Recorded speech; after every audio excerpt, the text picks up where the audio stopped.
Ladies and gentlemen, good evening and welcome back to the North American PC Go4 number 156.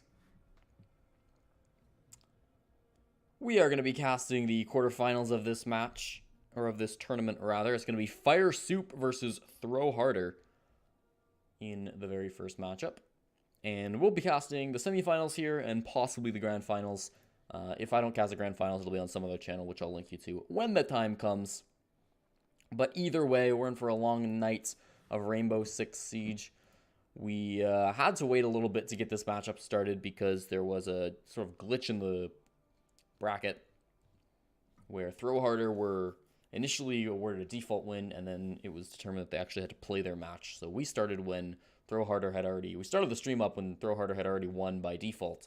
And then they had to go and play their entire match, which is what delayed us for so long. But here we are. We're good to go now. Fire Soup versus Throw Harder. Oregon's going to be our map in the best of one.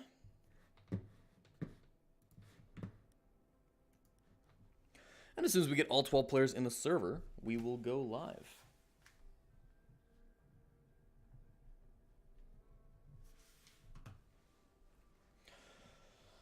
Should have a pretty good game here. Fire Soup, a very popular, or a very consistent Go4 team. They've got a large roster, and I think they kind of swap players in and out, but very good team. Team that likes to play in these Go4s quite often. You see them here. They're very often first seed because the system prefers the fact that they are very consistent and often rank top 8, top 16, top 4. They win it every now and again. Very capable of going all the way. Throw Harder, similar roster to Taichu if you were watching sort of the tier 2, tier 3 scene for the past couple of months. Taichu, a team with Benji, Vaughn, and Prompt. All those 3 players going to be returning onto Throw Harder. I don't know if this is a real team that they're trying to grind for next season of Challenger League, because obviously Taichu did not make it. So I don't know if they've broken up and taken 2 more members, changed their name, or if this is just the team made for the Go4.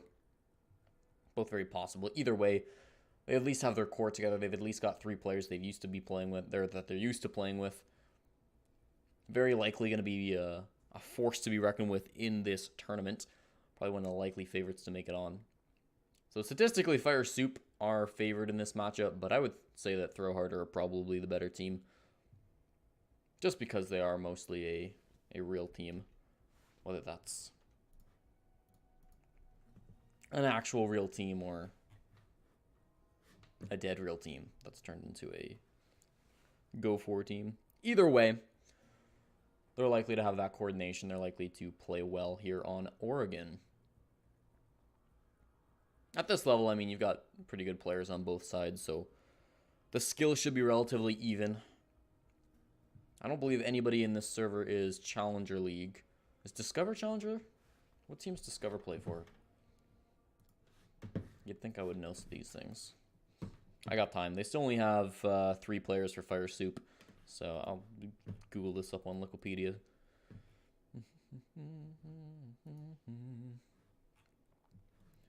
I hope everybody is enjoying year 4 season 1 so far. A lot of bugs, clearly. And so due to that, we might see that this season gets delayed in terms of Pro League. No, I don't know why I thought they were in Challenger. We might see the season get delayed. His name sounded familiar. Yeah. Which probably would be a good thing for this to get delayed. There are a lot of like game crashing bugs. So I hope that none of those affect us tonight in our matchups. But you never know. And whatever happens, happens. We'll try to fix it as best we can, should those issues arise.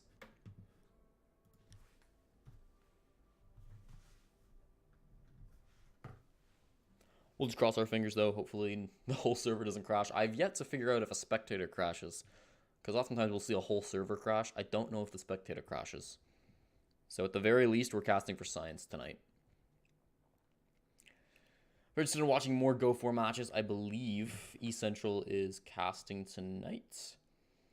That'll be at twitch.tv/ecentralgaming, all one word. I don't know if a multi-link for you guys, but you can create one yourself if you are interested in that.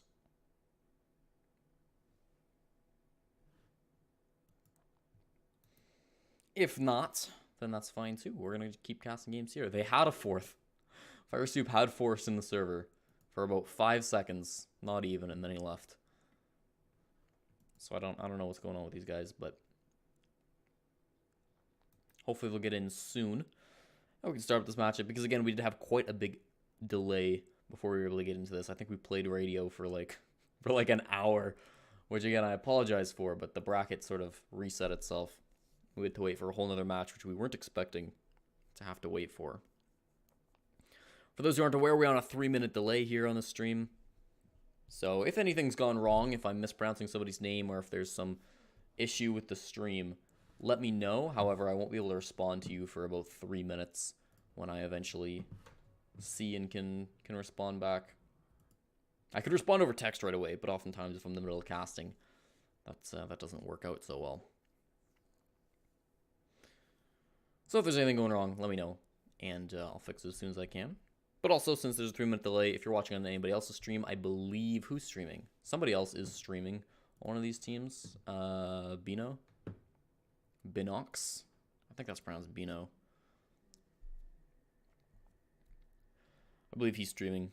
So if you're watching his stream as well, then just don't spoil it over here. Or if you want to see things from his POV, you can go find his stream. I don't have a link to it. I don't know exactly what his Twitch handle is.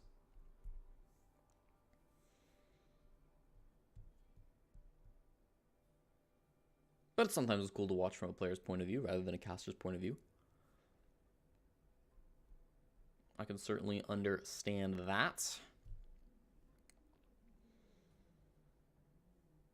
But if Pro League opens up tomorrow, there'll be plenty of Siege to watch in the coming weeks. If it gets delayed, of course, we have yet to hear anything from ESL on that. I don't have any inside news. I'm not that far up the chain. I'm just a community caster, so no idea if that's going to get delayed or not. There have been no word from ESL. The only reason it might be delayed is because we've heard a lot of players asking for it to be delayed on Twitter and stuff. And there are some pretty bad bugs. So it has yet to be seen. That's probably a big reason why this tournament has gone pretty late. We're only in the quarterfinals and it's already, what, 11:30 Eastern? Would not surprise me if we had a few bugs in this tournament that were sort of halting the process. Making matches take longer than they otherwise would.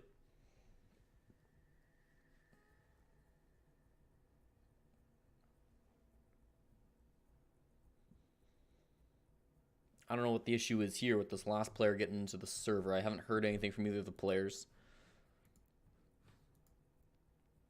No, they say that he's coming. So that's promising. I would hope that he's going to get here eventually. But yes, they can confirm that he's on his way. Challenger League starting up next week. So a lot of that Tier 2 action going to be played out. We just finished doing all of the qualifiers for that the last couple of months. Well, last month and a half maybe. So a lot of casting that I just got done with here on this channel. Before that even was the 6 Invitational casts for the open qualifiers. So I have been quite busy these past couple of months. However, the past week or so have been pretty nice. Playing the new update, you know. Been pretty chill. And then going forward, who knows? So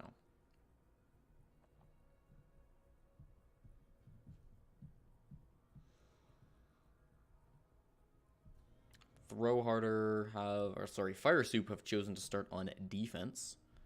But we're going to put them in the blue anyways, just because that's how my HUD's set up. So they're going to be on the left side of your screen, but they will be starting on defense. As soon as we actually get into the match, as soon as their 5th shows up.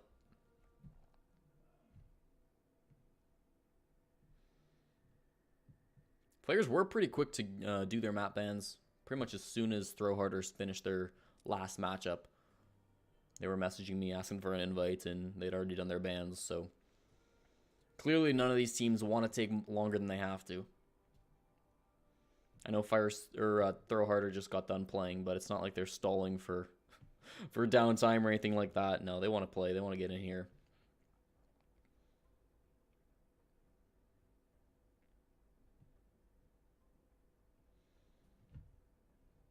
The bottom half of the bracket looking pretty nice as well. I know Our Bad was playing, but they did lose. I forget who to. It was a team. I think it was mostly Sills Gorillas. And that was in the round of 16 too, so some good matches already. Some great matches being played in this Go4. I don't believe that one was casted, so it might have been a roll for all we know. I'm assuming it was a great match though, because that is two Challenger League level teams and two who are pretty even in skill in my mind. Our Bad and Sills Gorillas.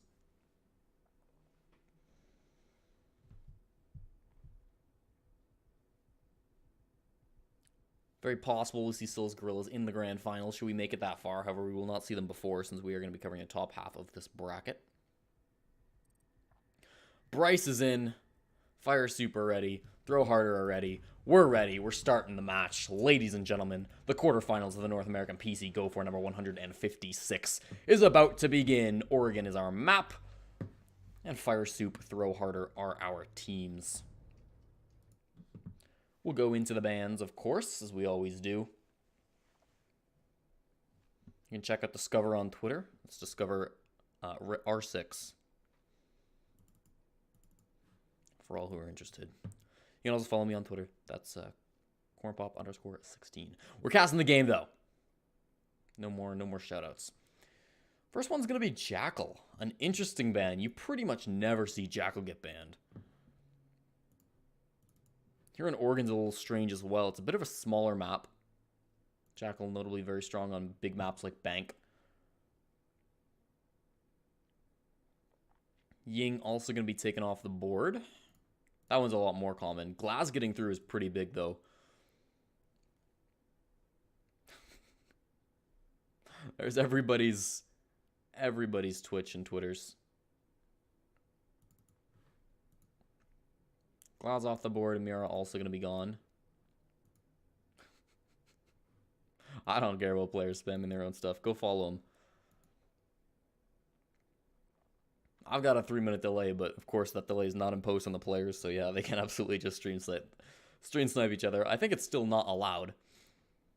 That's something I actually didn't talk about. Kaid and Nomad both going to be perfectly legal in this matchup. No longer will Kaid be legal, but the rest of them. Nomad is going to be just fine. And Nomad's the one that people are generally thinking is going to be a bit of a problem. So we'll see if anybody chooses to use her in the first round. It's going to be kids' dorms for our first bomb site.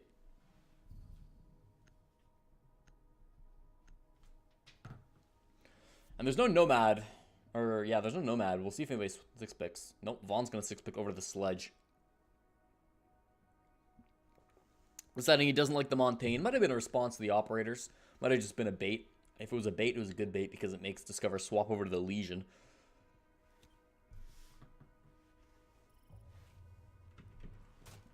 We'll start on the top floor, though. That's where we're getting into things. Fire Supers Throw Hard. I'll go down these rosters in case you don't know the teams.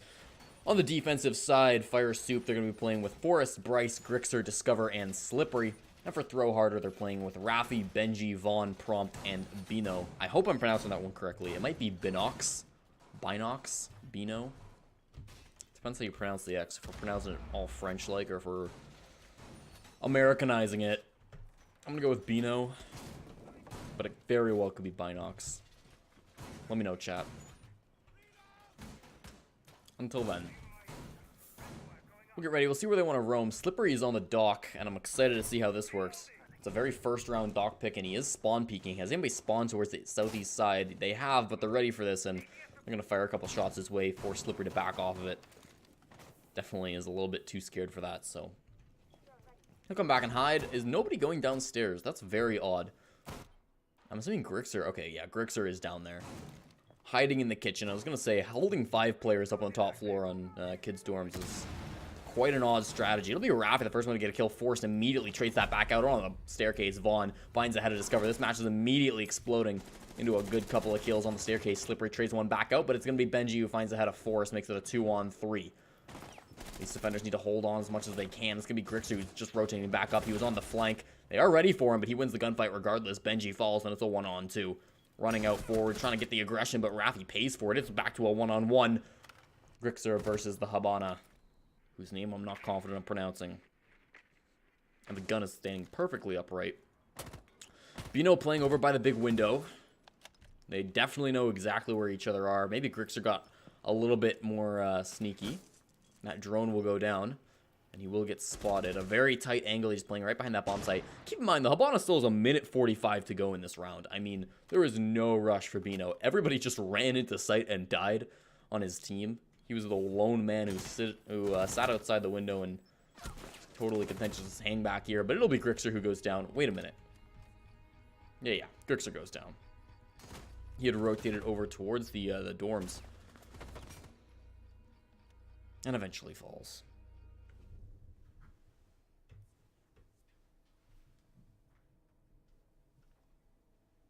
They're going to try kids' dorms again.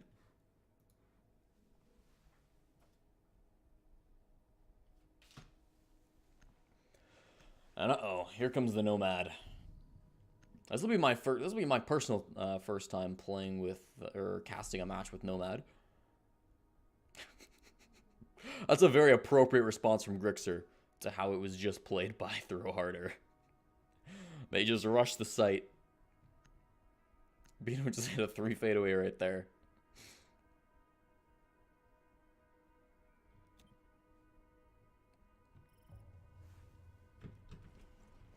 Round number 2 coming up. Again, Slippery's still going to be playing on the dock. I like the bulletproof camera. It did prove to be pretty effective. Didn't manage to secure them the win, but the information was there to catch out Bino in that last 1v1.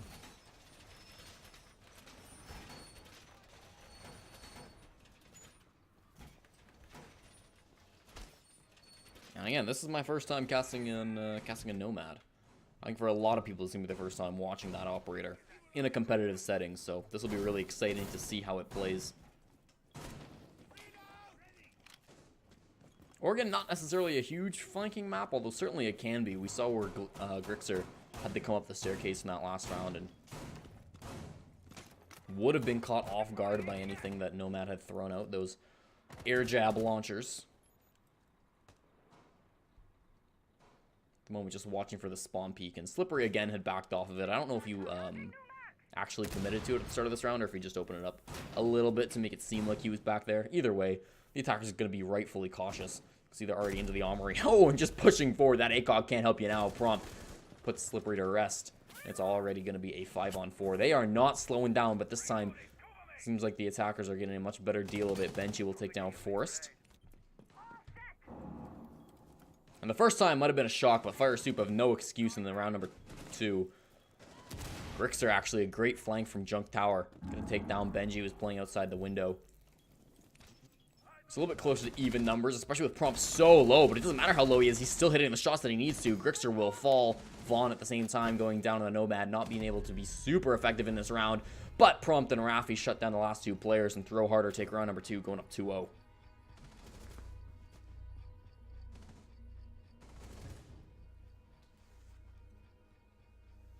Again, it's a very aggressive playstyle. It seems like they are trying to throw hard, but it's working out for them. We'll move down to the basement where things will probably slow down a bit.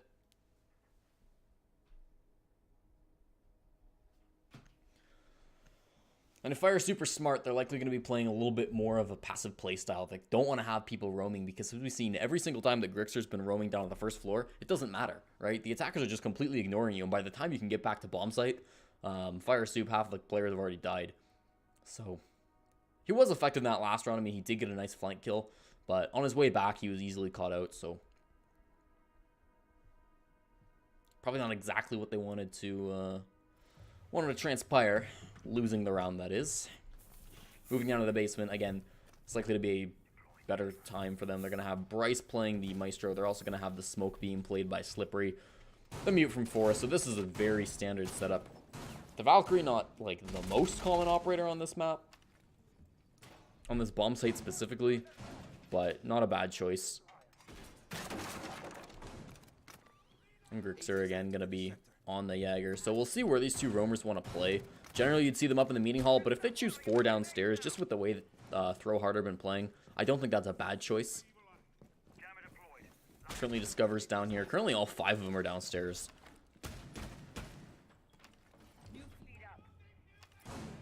Grixer wants to be careful as he gets up. He does not necessarily want to just run right into all their crossfires.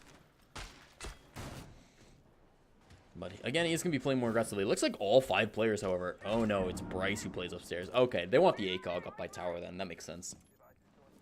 Also got himself a lot of angles with these windows. Of course, if Discover was able to throw any cameras outside, that might help him, although I don't know if he was. Kind of think he wasn't. Looks like Vaughn has already used one of his air jabs. We didn't quite get to see where it was thrown. But I want to try to largely stay on his POV, see what the Nomad can actually do. It'll be Bryce, however, who is up in this tower. That's the man they're watching for. They're already planting? Excuse me? Okay, they're going to get off of it. Bino takes about half of his HP and is going to back off. It was a C4. Slipper takes a lot of damage, but Prompt eventually will fall before he can finish him off. Again, Vaughn watching for this Maestro, and it's not going to happen for him. Maestro does back off, and they're going to attempt to plant again. So little time being used here, and now Vaughn with his air job has a great chance. Doesn't quite get it, though. 2 great chances of seeing that Maestro. And again, Bino did not get that plant down. Looks like the smoke came out. Some soft destruction being used by the defenders. A little bit of damage done onto Vaughn. Where are the other guys? Benji playing around the hatch and Rafi trying to back up. Ooh, no. Did he just shoot his teammate? Well, he did get the down on the enemy. So 2 downs back and forth, and Vaughn also gets downed. Everybody getting down, and again, you're only going to stand up with 20 HP rather than the 50 that it was pre-patch. So this is not going to be great for all these down players. Discover gets a 2K as he just runs towards the attackers. Oh no, not expecting the aggression from Benji, however, coming right back down the stairs, and it's going to be a 4-on-2. Finally, a kill going in favor of Throw Harder. Vaughn's still watching this flank. I don't know that he necessarily needs to be too concerned about it. Benji's going to go and get a kill on the Forest. Obviously, there is somebody over here, but yeah, with those 2 men, they're going to be able to collapse on you. One of them's down. It's just Benji. He can stand himself back up. He's going to have to. Crawls to safety first, relative safety. It's not going to be a great position one way or the other. And Slippery wins the final kill. Round number 3 goes to Fire Soup.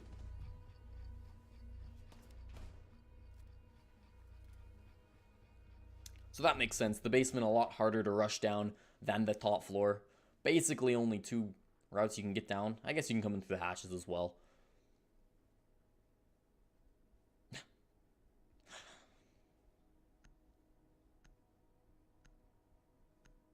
But they're not going to be able to go back there till round number 6. So they're going to try the kids' dorms again.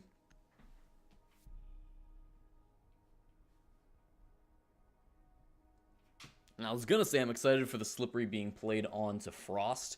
But usually if you're actually committing to the Frost, you're going to 6-pick onto it. If you show it right away, that's a pretty good indication that you're not actually going to be playing it. And you'll 6-pick away. Over to the Smoke, a little bit more sense. I would have liked to actually see the Frost being experimented with. Because with how fast Throw Harder have been going, if you 6-pick onto that, like, they're not going to be watching for the Frost maps. Mats even. I mean, unless you happen to drone out the fact that there's a Frost. But you could probably keep that pretty safe. Right? If you're playing with the Frost on this defense, it might just work. You put one in some barbed wire, maybe at the top of the stairs or something. If they vault into Armory, I could see that catching somebody off guard by the window. It's not a bad bomb site for Frost, all things considered.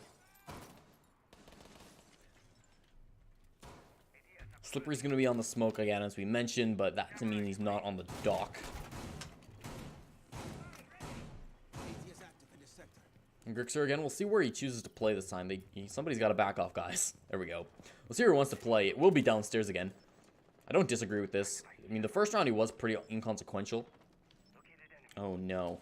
He does it eventually. The first round was pretty inconsequential, but the second round he did manage to come around for a flank, and he did pretty good things with it, so. We'll see. Are these attackers slowing down? That's going to be the question. They're up in the tower, so they want to clear that out as best they can. They do have a player up there on the outside, and Grixer was around there as well. Yes, he is.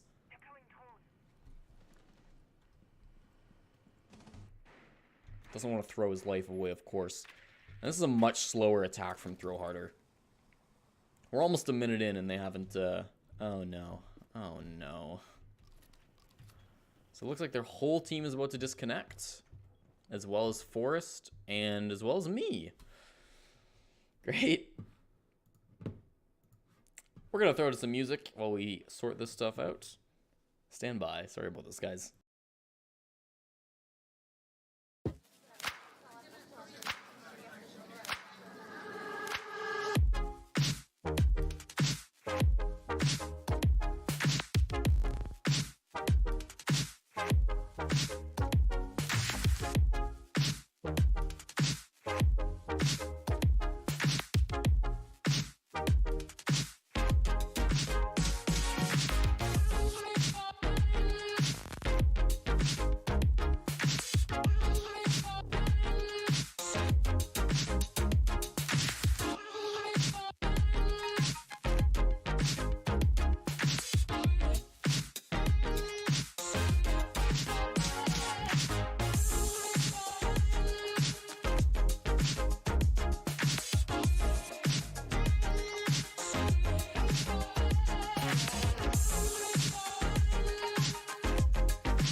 Alright, folks. Again, sorry about that. It's the new update. There are some issues with it, as we've seen. Not a lot we can do with that. We've recreated the lobby. You just gotta wait for all 10 players to join up. We've got 9 in the server now, so as soon as the last player from Fire Soup joins, we can start the game back up. And yeah, this is unfortunate that we keep having these bugs. I mentioned before the stream, should have knocked on wood. I had hoped that we wouldn't have something like this, but of course, we did.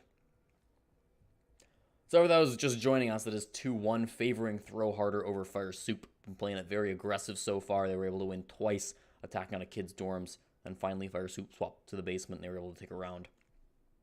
Round number 4 will also be played on the top floor, because they do need to stick to the same setup, or at least the same bomb site and same operators. They can change what they're actually doing.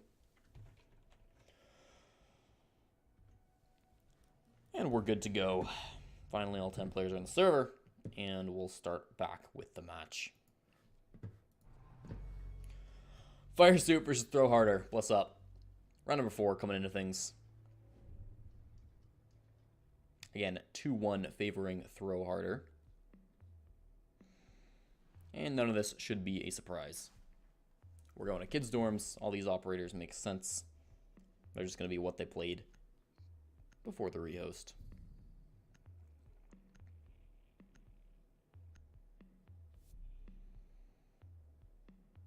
Was there a 6-pick last time? I don't remember if there was. I don't think so. So we'll start the round over again. And, well, one thing is that this is going to be a little bit, I don't want to say unfair, but it's going to be a little bit interesting how these two teams can now adapt to what they know for the enemy, right? So they might know there's no 6-pick, but we weren't that far into the round. Had any kills even transpired? I don't believe they had. But for example, if Grixer had been spotted playing in the tower, that's going to be now known before the round starts off.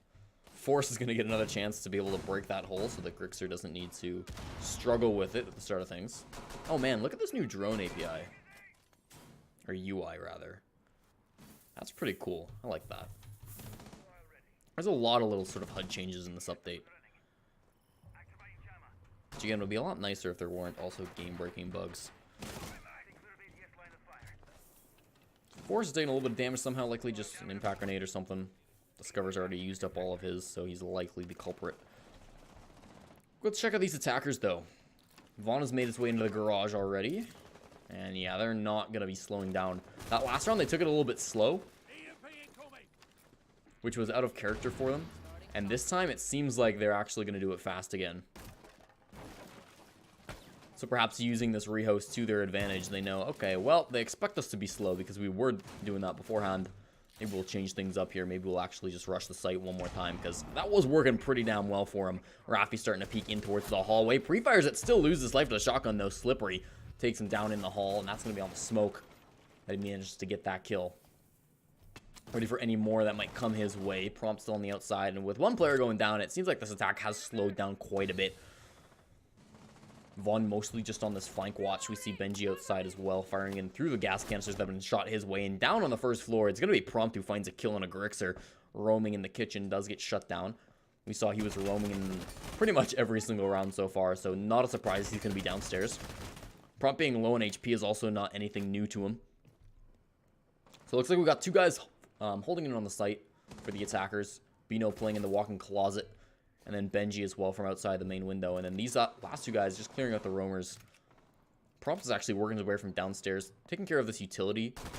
An ADS gone, a mute jammer gone. That's going to be a really important one for Bino. However, he's not necessarily in position to use it right away. And now people are starting to move their way forward. It'll be Benji who takes down Slipper with a headshot, putting number advantage back in favor of the attackers. This last Kairos will be used on the hallway. It'll be Vaughn who gets the next kill. Only one player remains on the defense, and what is he even doing? Oh, he was caught off guard. That is the power of Nomad. And throw harder, take another round. Yep, that is deadly. As soon as he stood up, got blasted back down, and it was an easy kill after that. Throw harder, up 3-1.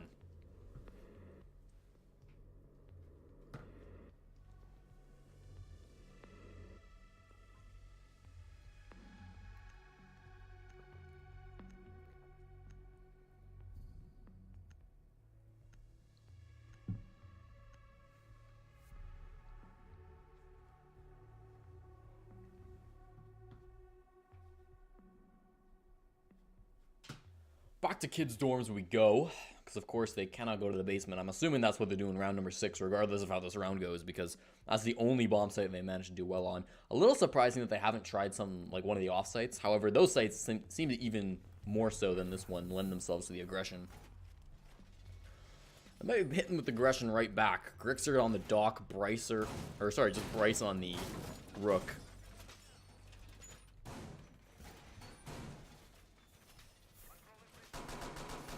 They've changed quite a few roles around. Slippery is now the man who's going to be playing the Jaeger. Discover on the smoke still, and while Force moving over to the Bandit rather than the Mute. So a little bit more aggressive. I'm glad they're changing things up because clearly the top floor holds have not been working for them. May as well try something different, I suppose.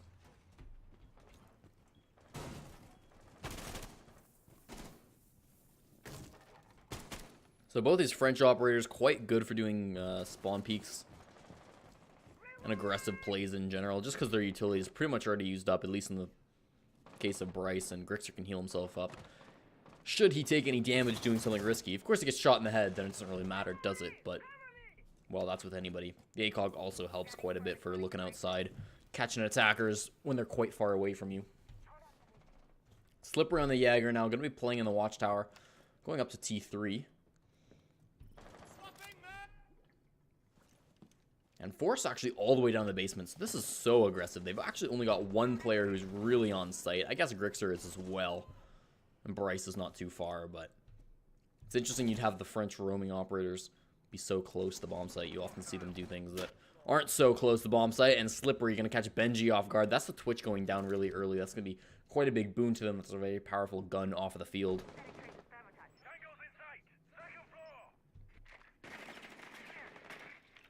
To be a bit less of a rush strategy, and with 2 down, it's going to be very hard to convert it into something that might be a rush strategy. Prompt will fall. Bino again playing in the master bedroom, trying to get in. Looks like he has opened it up, which is nice for him. Oh, and Vaughn is actually about to find himself a nice little kill, but he loses the gunfight. Unfortunate. Grixer comes out on top, takes a lot of damage, but it doesn't matter because he's a doc. Wrathy comes out, though, finds the kill on a Forest. In the armory, he might be about to get another kill. Oh, down and out. Bino with a knife finishes off Bryce. And these 2 attacking players still got a lot of fight left in them. I don't know what downed him. Was that another Nomad charge? I think it might have been. If they had hidden one here in the armory, he would have certainly been caught off guard by that.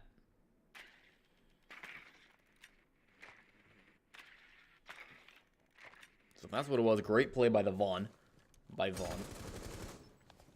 Rafi still can't. I don't. Oh, that's unfortunate. There was one EMP in between the wall. Now he's going to start making his way in. Again, one of those X-Harvests was not used, so he can vault in that way. Looks like he's just rotated back towards where the Habana was. It'll be Bino who goes back over towards the closet. Finds a lot of guys on the drone. Rafi a little bit short-sighted as he was barely able to miss that. Firing into the closet again. Can't really find anything. Rafi's going quite on an adventure. Will just vault in despite the gunfire. Balls of steel, and they're going to not know at all where Binu is at. However, if he fires his gun, now they're going to know, and Slippery, with the sound cues poked in, knows exactly where he's at. And Rafi's still outside the building. He needs a breaching charge to jump right on in, but shotgun in hand. Discover is ready for it. Fire Soup finally able to defend on the top floor.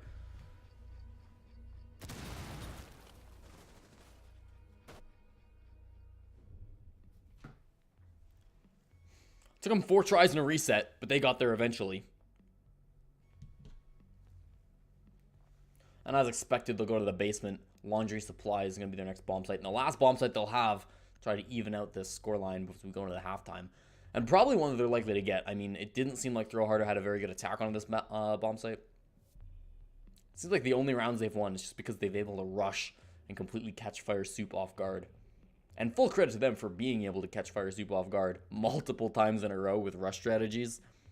That's something that really shouldn't work in theory. But clearly, Throwharder, they've got the gun skill to pull it off. Going into the second half, a 4-2 advantage while on defense is not a bad place to be in, certainly.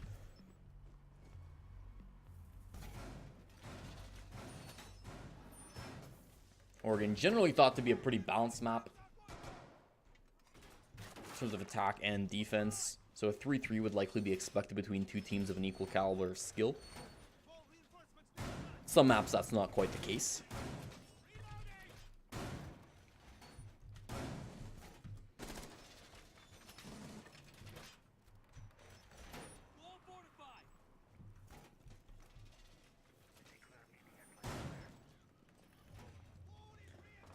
As we move on to the action phase. We'll take a look at who's playing aggressively. It is Grixer once again. This time he's on the dock. And it looks like he's opened the front door to be able to play aggressively around it. Pushes forward, doesn't find anybody, backs off. I believe it's just Slippery who's going to be on the roam. And again, far roam. He's up in the watchtower. And he was able to get a good kill here last time. Through coordination through his team or looking outside, using his cameras, whatever it was. He was able to find the shot on a Benji. I believe it was Benji. Benji now able to find a couple of shots of his own. Using the drone, not able to get the mute jammer, unfortunately. He's got another one, he's going to try to use it. Vaughn from up top. Needs to be a little bit careful he doesn't shoot his own Twitch drone, but probably not going to be an issue at this level. Bryce had 6 picked onto the pulse, so this is not going to be known, and he's certainly not playing in a position where they're going to be able to find him unless they've managed to drone that far in. Or if they cut him off during the prep phase, also possible. Grixer is going to get the next kill. That's going to be on a Rafi. Oh, and Rafi has unfortunately been so mad that he lost that. He'll disconnect.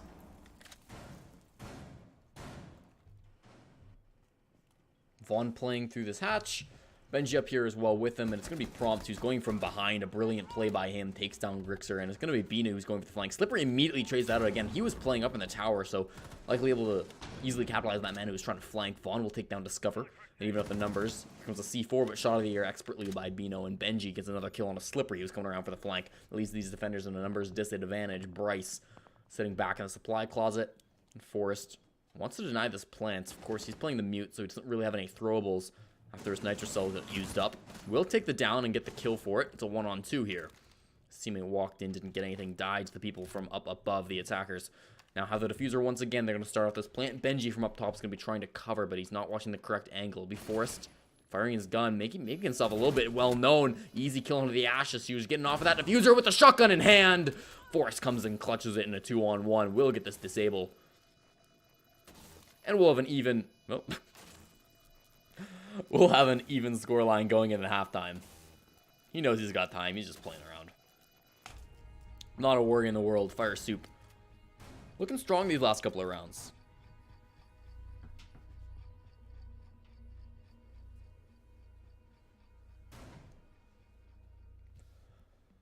Certainly this match did not start very strong. And they are going to need a rehost.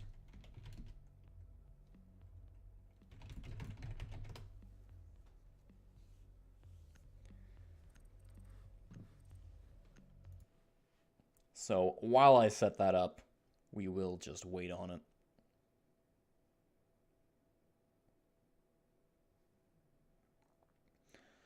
Grixer 6 picking the Lion. Doesn't matter. We're going to get in the rehost. So, again, sorry for the delays. A lot of issues coming out with this patch. What do you expect? I mentioned it before we started that we're likely to have some issues.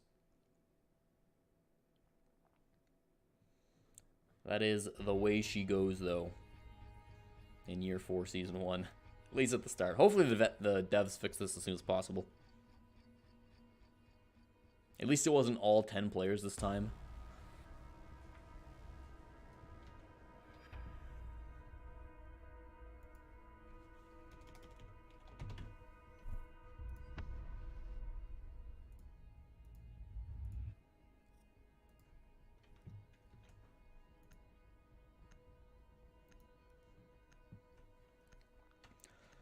But please stand by as I set this match up and invite people back into the server.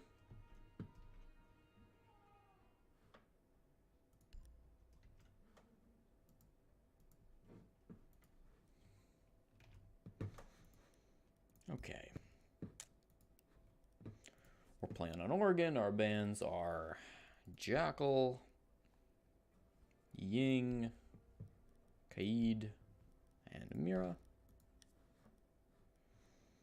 Orange team started an attack.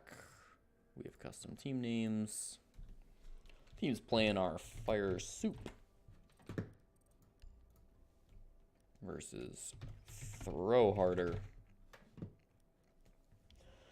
We've played 1, 2, 3, 4, 5, 6. It was orange, orange, blue.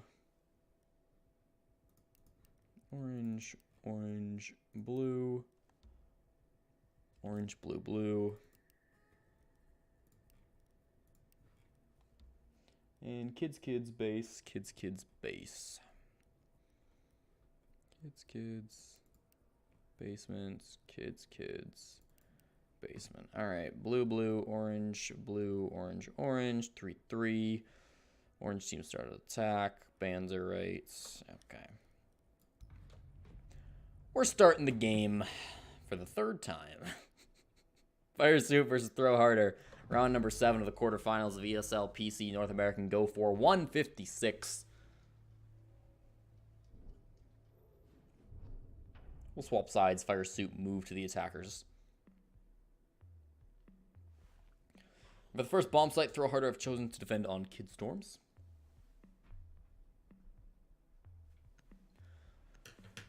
If they play the same playstyle that they played when they were attackers, then it is very likely that they chose this because it allows them to play a little bit more aggressively. Benji's on the Vigil, Vaughn's on the Taichu, Bino's on the Jaeger. Benji's moving over to the Doc. He is a crazy Doc player. More than likely, they are going to be doing some aggressive strategies. Even Rafi can play aggressively on that Maestro. Maybe less likely since they're on this bomb site. It's got some more important jobs than spawn peeking. But this is not a lineup who's going to sit 5 players up top. Or even 4 players like Fire Soup are doing. They could, but even if they do that, they're likely going to have spawn peeks. They're going to have guys running around. They're going to have guys in the armory, whatever they want to do.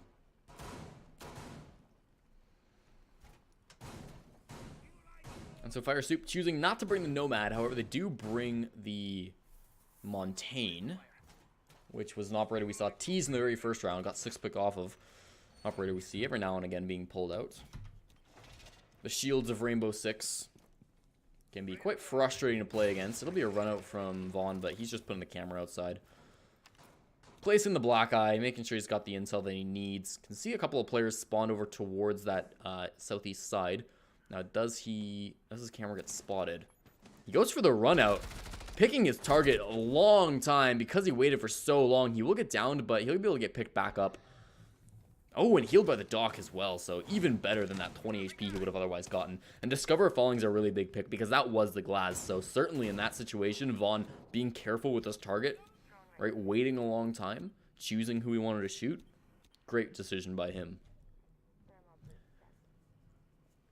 And that's that very quick thinking, that last second decision making that really shows what a great player Vaughn is.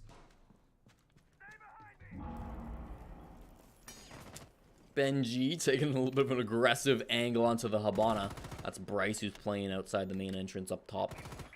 On the balcony, gonna choose to drop off of it though because he's a little bit scared of that angle. Doesn't necessarily want to play it. He's still got one more X-Kairos that he needs to use. Oh, and actually almost saw somebody. Not sure exactly if they were in the hallway. No, it looks like they are behind it. Ooh, for a millisecond he was able to see the head of it. I think again that was Vaughn. Yes, it was. He's ducking in and out, currently in the kitchen. And it'll be Forrest, actually. He started to push up. Discover has left the game. Boy, oh boy. Yep. Now they're going to be approaching this hallway in the walk-in closet. What can you do?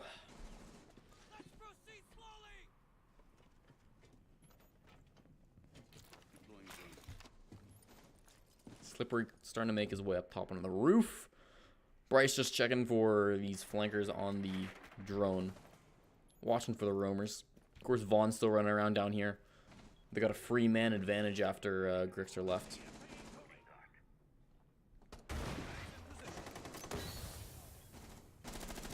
And they do still have a rehost. Fire Soup Dude, because it was Throw Harder who used it in the last round.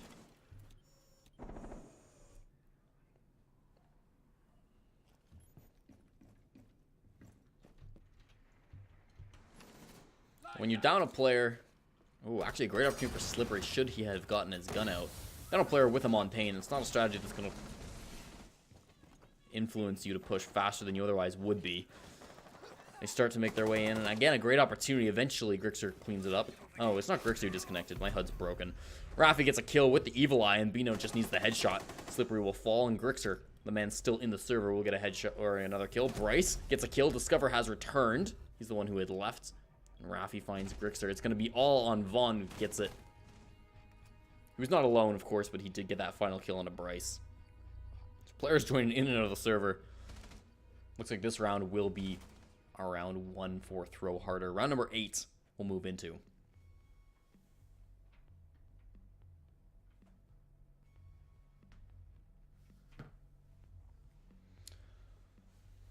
I'm very happy that Discover was able to join back in.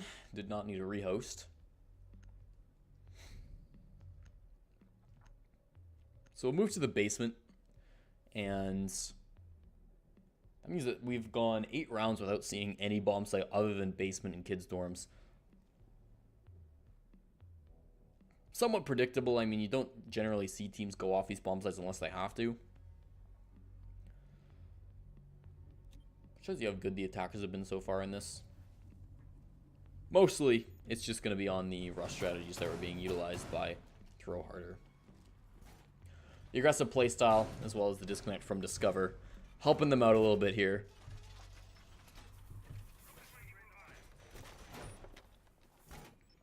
And again, some very aggressive operators being utilized. We've got Vaughn on the dock. We've got Benji on the Ella, which is interesting. I really am curious where he's going to be playing with this. Could be in the meeting hall. Could be just downstairs. He's running a Scorpion rather than the shotgun.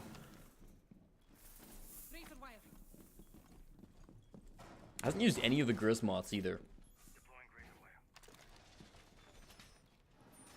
I think he wants that opened up for him, but does not have the shotgun of his own. We'll see. He's just waiting around at the moment. He's playing laundry storage. We'll come back to him. He's clearly not doing anything aggressive for this first part of the map. Vaughn is in the dining room right now. Raffi as well could move up to tower later on, but at the moment is just sat back downstairs. You've always got Bino if you want to try to hunker down and play it. Ooh, play it safe. Get some plant down. It'll be Slippery. Takes down Vaughn. He had started to heal himself back up, but Slippery shuts that down very quickly. So the one aggressive player on the defense has been killed. Throw Harder now find themselves in a 4-on-5. And they'll start to move some more players to get up aggressive. And it's interesting, it's the smoke. Prompt's taking some risky plays, because of course if he dies, that's a bit of plant denial gone, but they have a ton of plant denial right now. They've got the Evil Eyes from Rafi, and they've also got the Yokais from Binu. One of those being used right now, and the other one's still in his pocket. So they're probably not too worried even if they lose one of them. I think Benji is the correct play if you're going to throw somebody up top. Wishing he still had those impacts on Ella.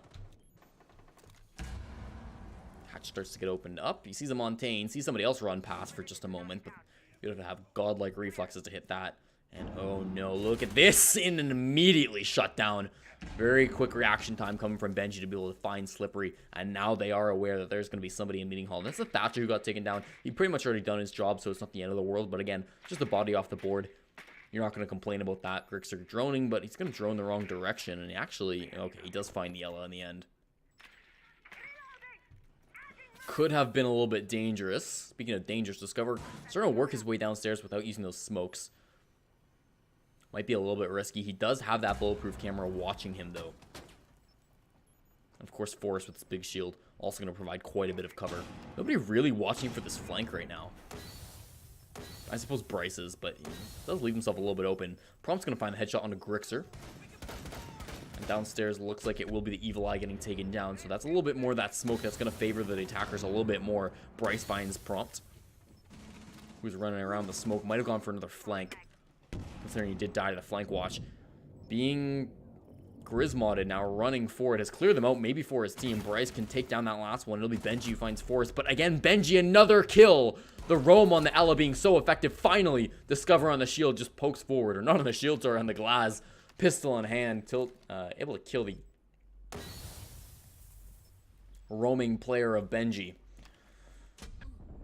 The Yokai hurting Discover, despite the fact that he's so disoriented, he goes for the kill anyways. He's only got 3 seconds. He needs to either plant or kill, and at this point, he'll get neither of them. Not aware that the Maestro has backed off and throw harder.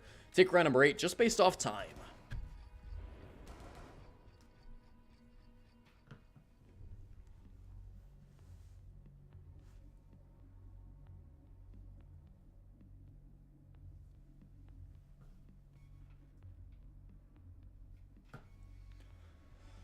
Finally, we'll see a bomb site other than kids' dorms and basement. It is only by necessity, however, as both those sites are now locked. Throw harder, winning rounds 7 and 8. Round number 9, they move to rear stage watchtower. And again, this is one where they can play kind of aggressive. They've got Benji on the Vigil, they've got Rafi on the Rook. Benji, what are you switching to? Doc? Nope.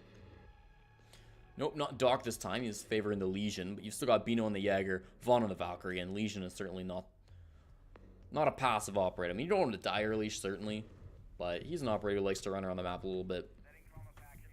Maybe in a lineup like this, maybe in a lineup where you've also got a Rook, you've also got a Valkyrie, you've also got a Jaeger. Maybe he will be one of the more passive roles on the team, but certainly doesn't have to be. A very flexible operator in how you want to play him.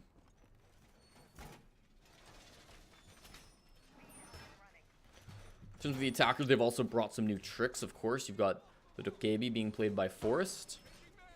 And also a Thermite the first time they brought him, just in case it was a kitchen site they're going to need. It'd be very important to have the Thermite. Since it's not a kitchen, since it's on the tower, there's not really going to be any place that the Thermite's super useful. I mean, maybe if you can get it here on the stage, but this actually wasn't even reinforced. So, I don't know. This wall could be important, certainly. Likely to be where he's playing. So let's take a look at these attackers. Somebody's got to be spawn peeking, right? Rafi is ready to do it. Otherwise, though, it doesn't really look like anybody is. It'll be Rafi's playing up top. He doesn't have a deployable shield with him, so it's going to be pretty difficult for him to hold up here for too long, because there are going to be angles on him at all times. Looks like he's basically just accepting that he does not have a long lifespan up here. He's going to be wanting to get a kill before he dies, and he's going to be using his ACOG, of course, to challenge. The fact the camera hasn't even been shot outside, though, in the construction area, means that there's pretty much nobody who's focusing him down up there, and they're going to be just ignoring Rafi, at least for the larger portion of this round. He starts to destroy things. Destroy these windows, find if anybody's on the roof, but of course nobody is. Benji's taking about half his HP, he's sitting in the attic. This is where most of the attackers are focused. And that's going to be where Bryce uses first exothermic charge. I didn't mention this, but of course it's an important place to use it should you be pushing into the dorms.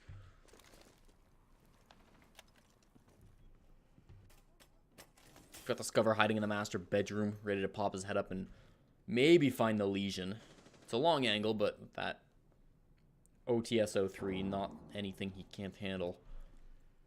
Grixer playing a little bit closer of an angle. And actually not aware that there's somebody immediately on the other side of that window. He'll drone.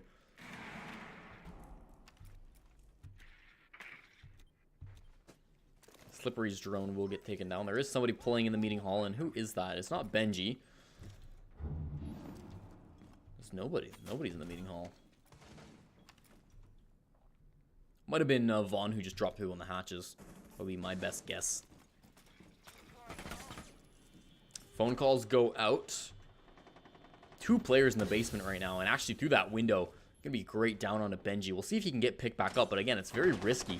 He'll crawl right underneath the window, and I don't know that I love this. Grixer just needs to stand up, and he will get a kill. And with those fire arrows, yeah, Benji, not a chance. He'll burn to death. And the first kill, 35 seconds to go. Bino follows up with a headshot on a Bryce. We'll move back into a 4-on-4. Phone call still ringing out for the Valkyrie in the basement, although Logic Bomb just being used up. Oh, did Forrest see it? Yes, he did. And he'll come back around and get a nice headshot on Devon. Falls down, and now it's a 4-on-2. Cameras being utilized, of course, by the dead players. Prompt up top on T3. And coming in for a flank, Rafi not able to get anything at all.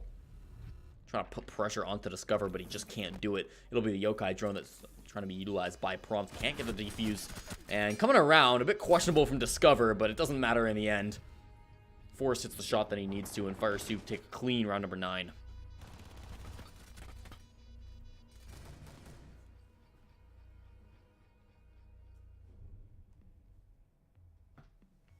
Yeah, I don't know what the Glaz was doing, climbing his way up.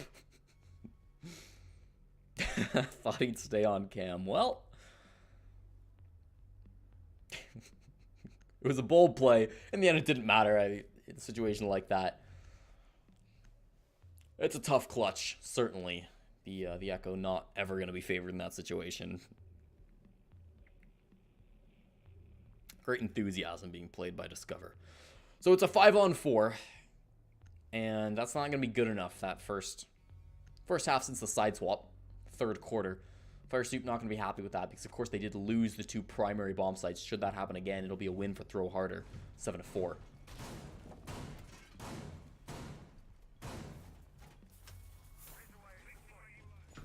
Of course, Kid's going to be the call.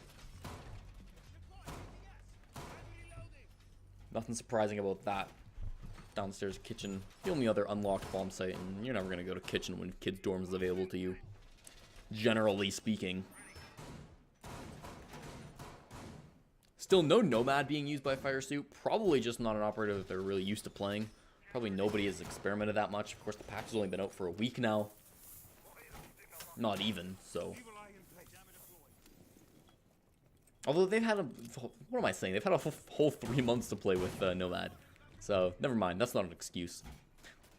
I don't know why they're not playing Nomad. They should be.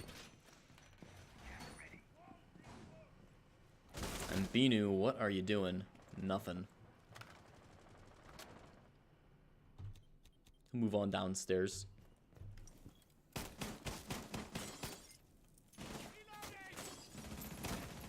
Doesn't look like there's too much aggression coming out from Throw Harder. A little bit strange. Of course, they do have 1 player in the basement, but he's going to at least wait a bit before he comes in for a flank.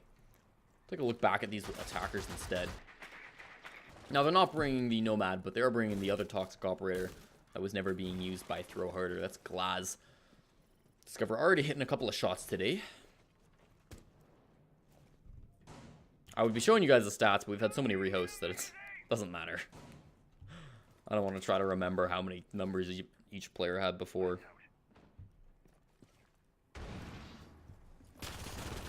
So we'll just go off the assumption that Discover's having a good game. How about that? Grixer on the Zofia. I don't believe we've seen much, if any, of this operator so far this matchup. It's been a little bit strange, but with how many good attacking operators have been left unbanned, it can be hard to fit in some of these more traditional operators that you see being played a lot. And honestly, with Ashe being so popular in the last meta, A lot of people have kind of fallen off of Zofia. Used to be really big before everybody played Ashe. Nobody plays Ashe now. Rest in peace, the ACOG.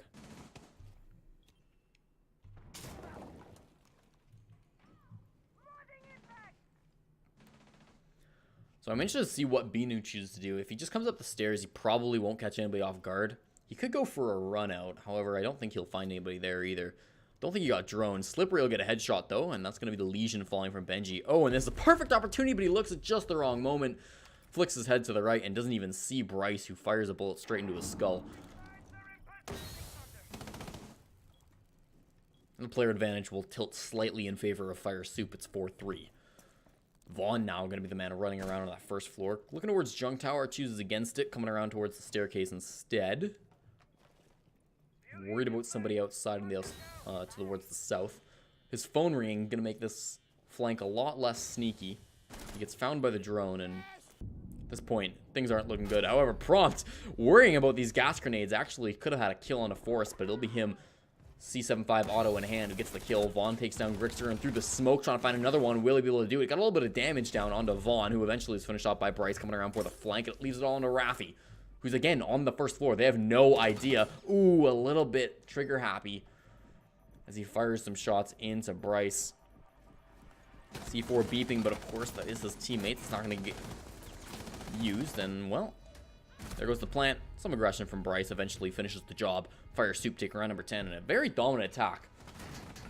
So quite different from what we saw in round number 7.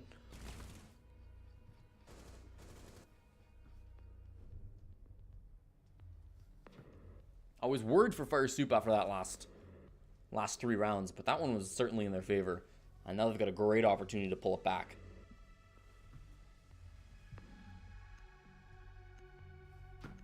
With basement open back up again, I'm pretty surprised to see Throw Harder choose to go kids as well.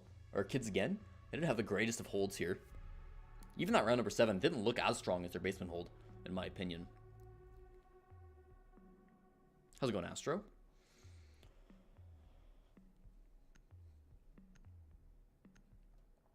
We're just in the middle of cast in this Go4. Still in the quarterfinals. If I had to guess, I'd say we're in for a long night because there have been a fair amount of delays just due to the crashes we've been seeing.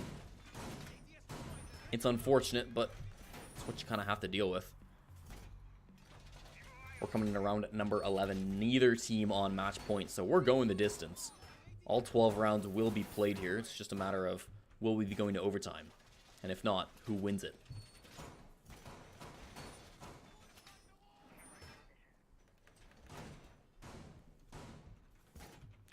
Take a look where Vaughn is throwing these black eyes.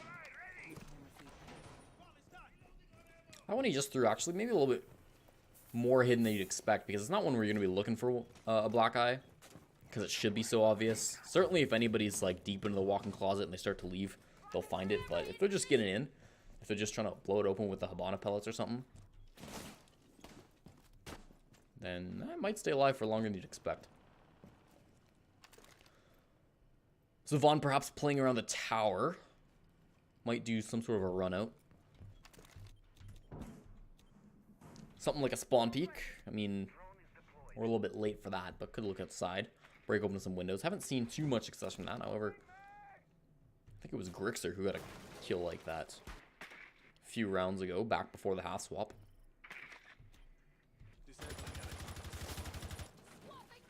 It's been a strangely quiet first 45 seconds of this round.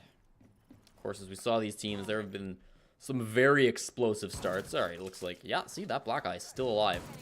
Clear as day, finally. Does get spotted by Discover.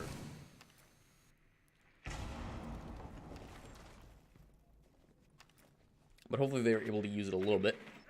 BK's just been banned for being boosted. Rest in peace. And Vaughn creeping around actually into the garage. Not like this again. Not again.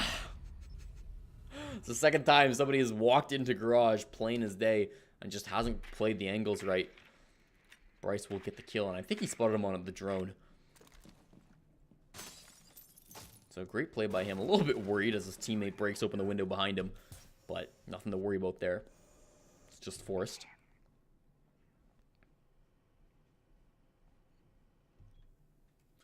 things get quiet once again. These defenders are really not too eager to aggress. Bino in a sticky situation, hiding in the classroom. If he went for a flank, could catch some people off guard. Everybody's up top there. You can see them through the outlines.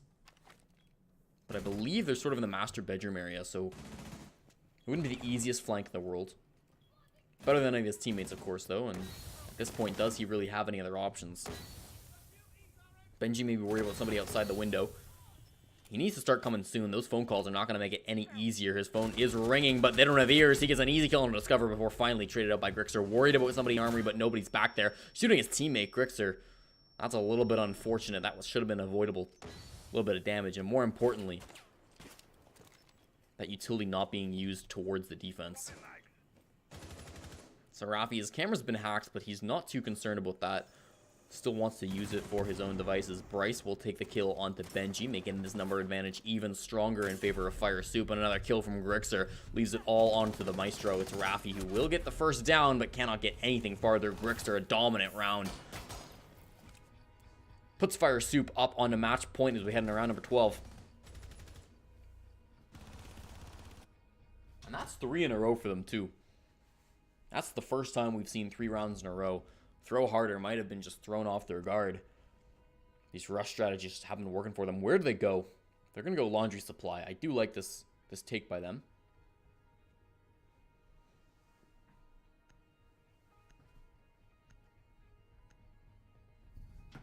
Heading to the basement. It's a site that I don't think anybody has failed to defend it. No, they have not. It's been defended 3 times. Successfully defended every single time. Again, I was pretty surprised they didn't do it last round. Alright, I mean, it was available to them. It was open. And their kit's hold just doesn't seem that strong. Round number 7, of course, went in their favor, but I don't know. They've lost it twice now. Hindsight's 20/20. What can you do? Move on. Try to get it to overtime. That's what they're thinking. They've again brought a very similar lineup they did the first time. A lot of plant denial here. Right, let's take a look at the defenders that they brought. They brought Echo, they brought Smoke, they brought Maestro. That's a ton of plant denial. So you're not too worried about that. And then you've got a little bit of aggression. You've got Valkyrie being brought by Vaughn. An IQ would be crazy good right now, just because of how much stuff there is. There's the Echo, there's the Valkyrie. I mean, the Maestro cams, sure, why not? The Legion traps. Surely there should have been a 6-picked IQ here, but regardless. Since they haven't brought it, it's going to be worrisome. And this is something you can do. Since you brought so much plant denial, you can risk your classic operators that you don't want to die. Right? Yeah, generally you don't want Smoke to be dying very often. Right? You want to keep them alive as long as possible. But since you've already got so much plant denial, if you lose a little bit early on, it's not the end of the world. So Prompt able to get away with risky stuff like that. Of course, nothing happens. He doesn't see anybody. No harm, no foul. In the end, it doesn't matter. But should he have died there, it would have been the end of the world. So we'll move back over to the attackers. Discover still playing this glass. He's been excellent on it so far. I say that. He's 2-1-4. Maybe I'm misremembering things. But of course the stats are pretty messed up since we've been having a couple of rehosts here. We had 2.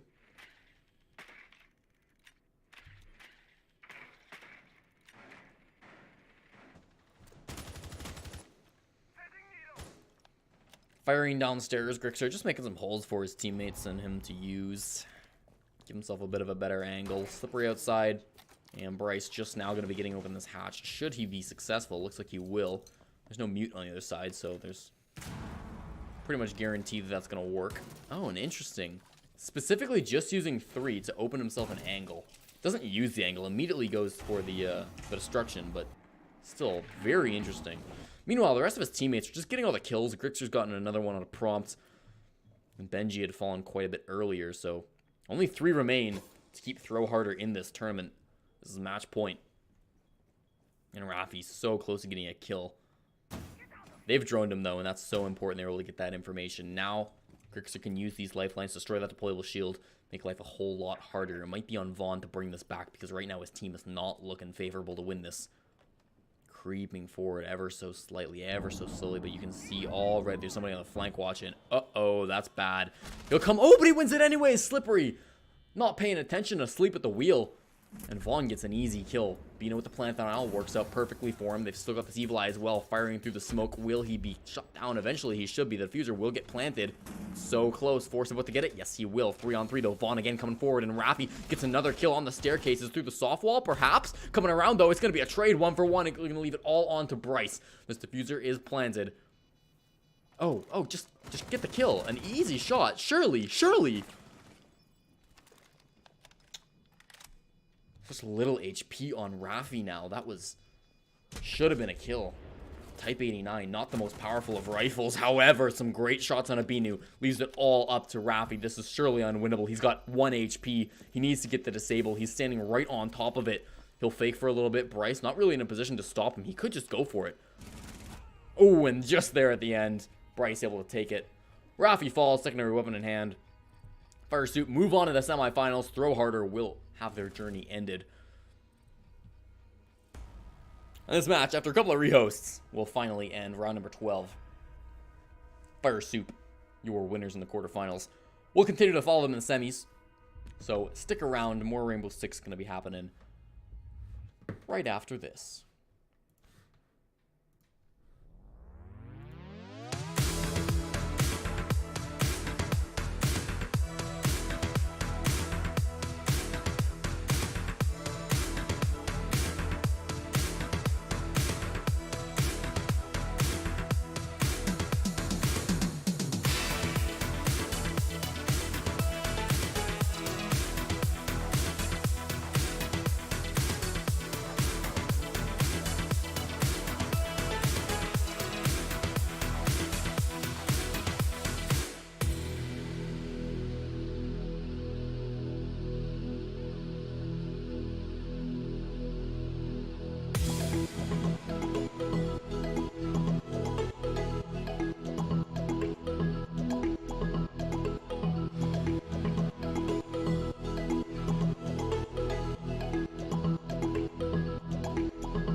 want to get it back for us. You take your time, then let me know if you want to stay or if you want to go. I know you have difficulty knowing me, but you don't have difficulty showing me that we just need to get away. I'll take you on a wild adventure if you want to go.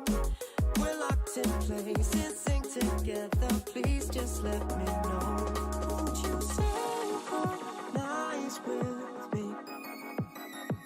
You can be my everything, my everything. You can be my everything, my everything. Won't you synchronize with me?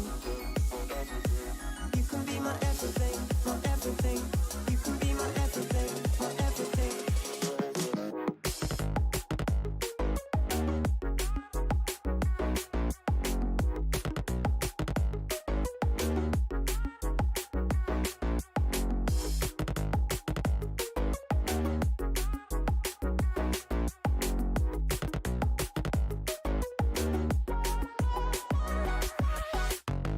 We haven't got unlimited time. Sun is out and you get to your prime. We're falling for love, we're falling for lust, we're falling through everything. You see the summer's getting closer. We don't feel like we are getting older. So show me what you have to bring. I'll take you on a wild adventure if you want to go. We're locked in place and sing together. Please just let me know. Won't you synchronize with me? You can be my everything, my everything. You can be my everything, my everything. Won't you synchronize with me? You can be my everything, my everything. Ladies and gentlemen, welcome back.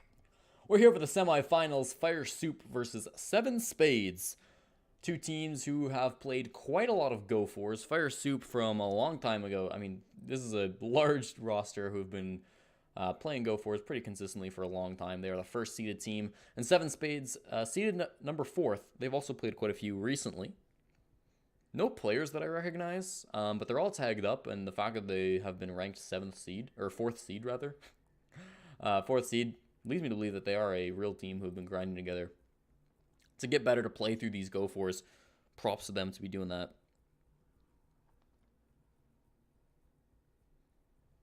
The fact that these guys are such high seeds. I haven't cast the last couple of Go4s. Did I cast the second one? Yeah, no, I did cast the last one. But I haven't been super consistent just because we've had so many crazy things to cast in the past couple months. Challenger League qualifiers, 6 invitation qualifiers, you know, the whole 9 yards. But yeah, Seven Spades, they seem like they've been a team for not too long.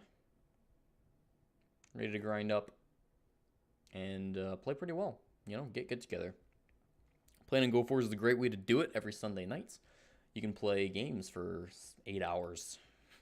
It is a grind, don't get me wrong. There's a lot of playing you're going to have to do. But at the start, it's not going to be too long. I mean, you lose your first couple of matches, and then you're only playing for an hour or so. Certainly not the end of the world. Once you get into this level, though, once you get to the semifinals, you've been playing for a while. It's starting to get late. And so it really does become a full day affair. Coastline's going to be our map on a best of 1. This was this pick of 7 Spades, and Fire Soup have chosen to start on defense.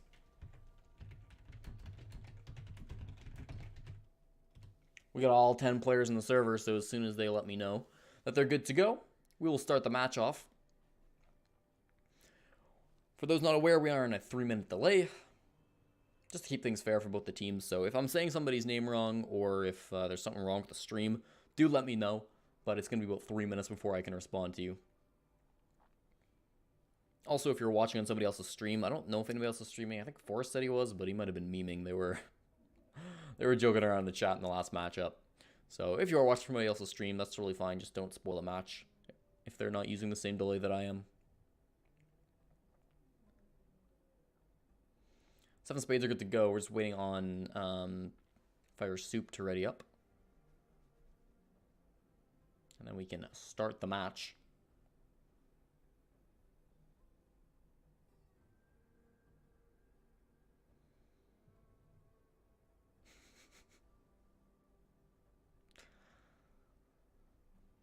But yes, hopefully we don't have any of the issues that we had in the last matchup. Knock wood. We had to do 2 rehosts, and there was a third where somebody left, but then they were able to make it back in, which was nice.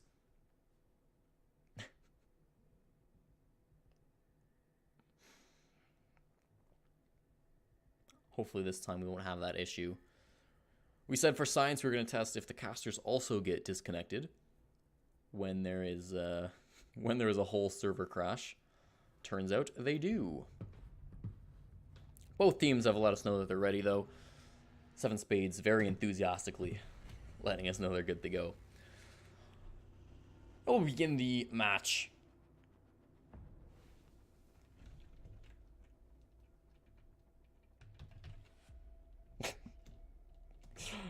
Goddamn. Follow Discover on Twitter.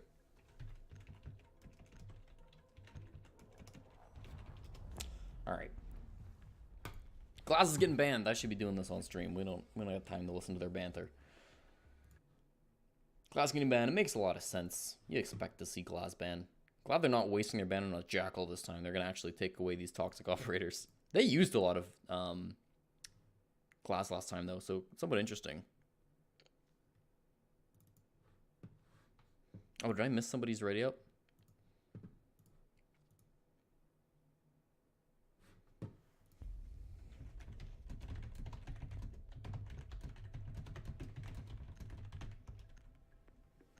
I must have missed it. Oops.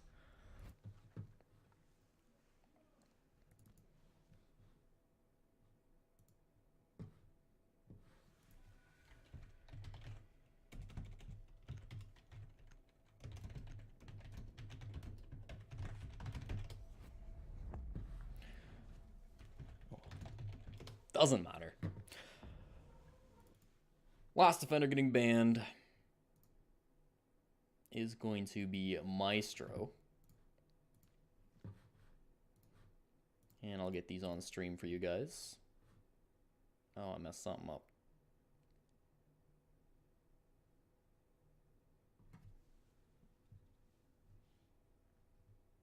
This should not be, wait a minute.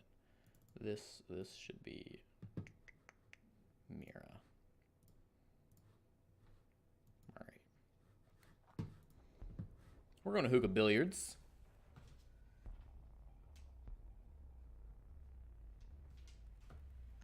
Am I blind? Oh well. Doesn't matter.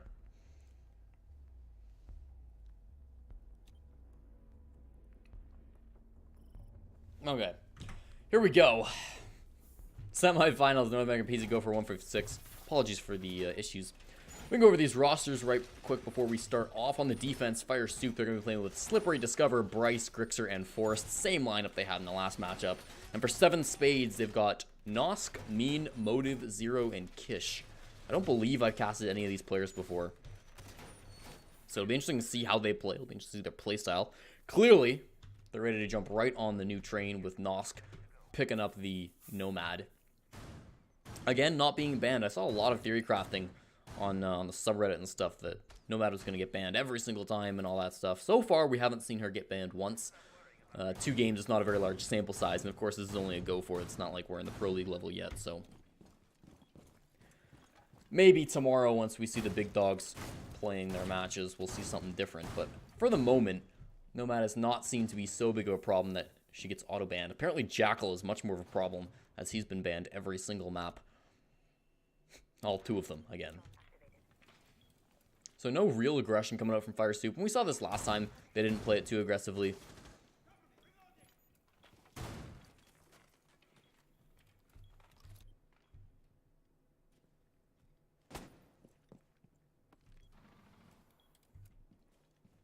Reloading. Also a Montaigne being brought out by Kish. So this is another operator they're going to be trying to use with a bit of the gimmicks.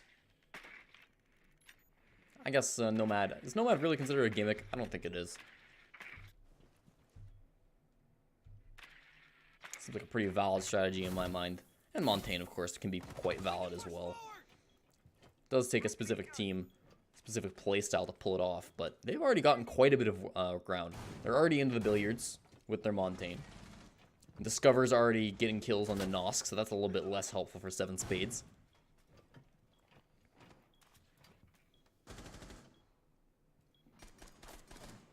Some bolts being fired through. Mean will answer back, though, on the bottom floor. Takes down Discover, so the one man who'd gotten a kill for Fire Soup, will fall. And that leaves 4 defenders left alive to answer against 5 attackers. And Zero already going for the plant. This is the power of having a Montaigne so close. The gas canister will force him off. But still great work by Zero to put that pressure on. Force that gas grenade out early means it's not going to be able to use later. Phone calls have been thrown out. And actually Zero getting downed by Grixer, who's coming around from the back lines. A big flank means that Kish is going to have to be really careful of what he's doing.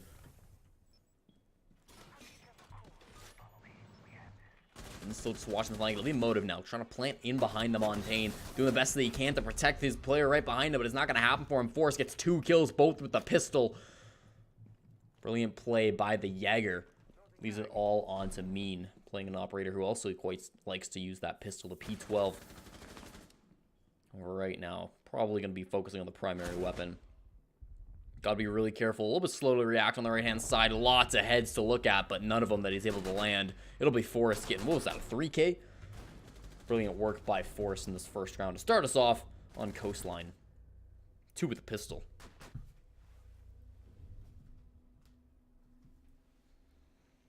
And I think generally Fire Soup are going to be favored in this matchup.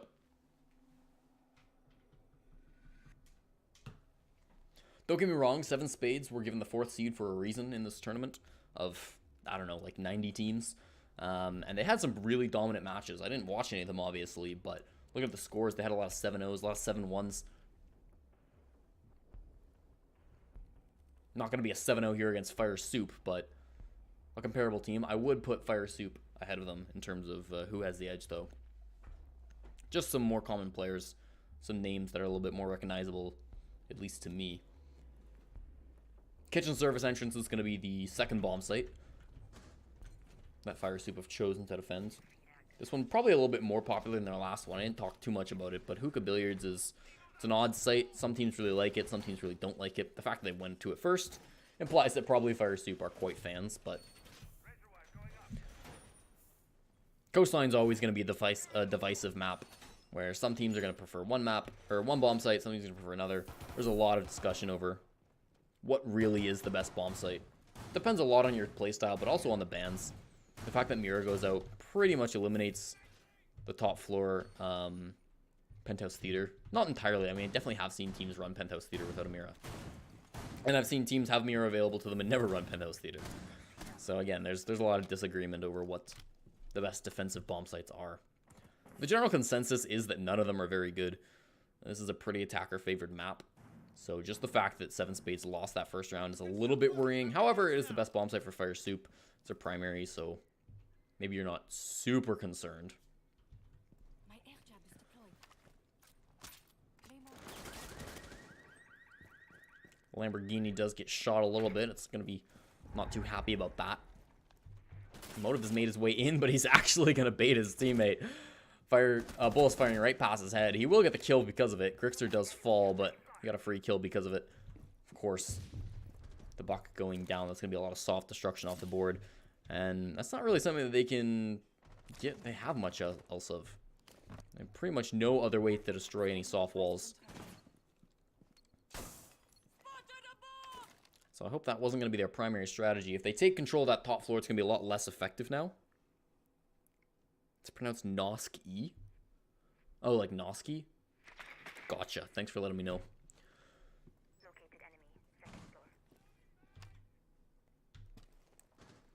The moment Noski is going to start getting into this top floor.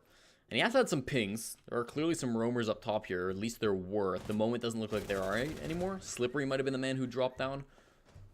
Could have also been Forrest. Whoever it was, they're gone. And so Noski's going to find that out through drones and just through checking with his face. But it's been a slow attack. We saw the early trade 1-for-1. Motive managed to take down Grixer after he found the buck. Again, more scans being used. Motive, ooh, got the intel and was very close to being able to get the wall bang, but doesn't quite find it. It'll be Noski who falls to Slippery in the middle of the map. Focus that up for just a moment. His phone's going to start to ring, and now he'll put himself in a little bit disadvantage because of this phone ring against the Habana. Zero's just going to toss the flash grenade, jump right over the desk, does get the kill in the end, but took a little bit too much time, and Forrest comes around, shoots him in the back of the head, and that will be a kill for him. It's going to be 2-on-3 here. The attackers quickly starting to lose numbers. They don't have the fuser anymore. They're going to need to pick that up before they can come in and plant behind the desk. And oh, that's going to be really bad. Discovery able to take down means it's going to be all at the motive. 25 seconds. Not unwinnable, but he needs to get these gunfights in. He's not looking where he should be. Down on the ground is Forrest, crawling around. And 5 kills for him so far. He has had a hell of a game.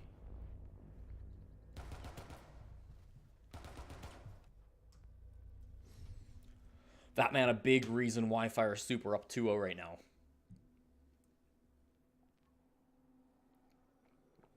On the defensive side, no less. Moving over to the Blue Bar Sunrise Bar.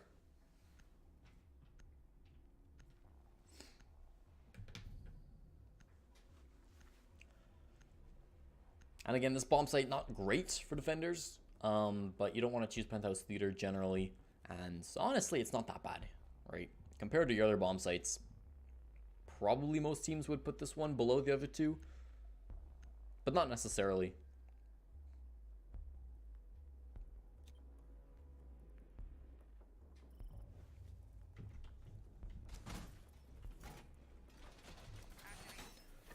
As I mentioned before, a lot of disagreement on that. So we'll see how this setup goes. Already one black eye was used by Discover. And no real lineup changes from the attack, despite losing those 2 rounds in a row. I'd like to see Kish stay alive a little bit longer. I don't know what the coordination was going on between the two. I think Kish was pretty safe and sound behind the soft... it wasn't a soft wall, it was just the door barricade, the soft barricade, I guess. And then Motive showed his head a little bit. And Kish got shot because of it. So that was a bit unfortunate.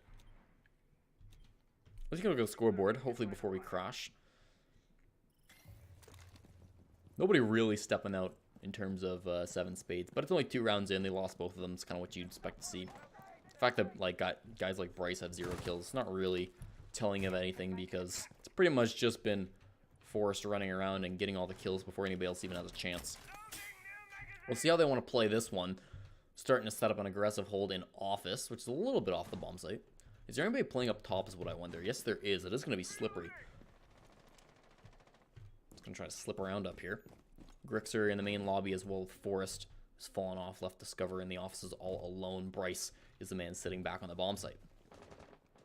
Kish gonna be one of the guys trying to clear out these top floor roamers, but it looks like Slippery... Oh no, Slippery's still up here.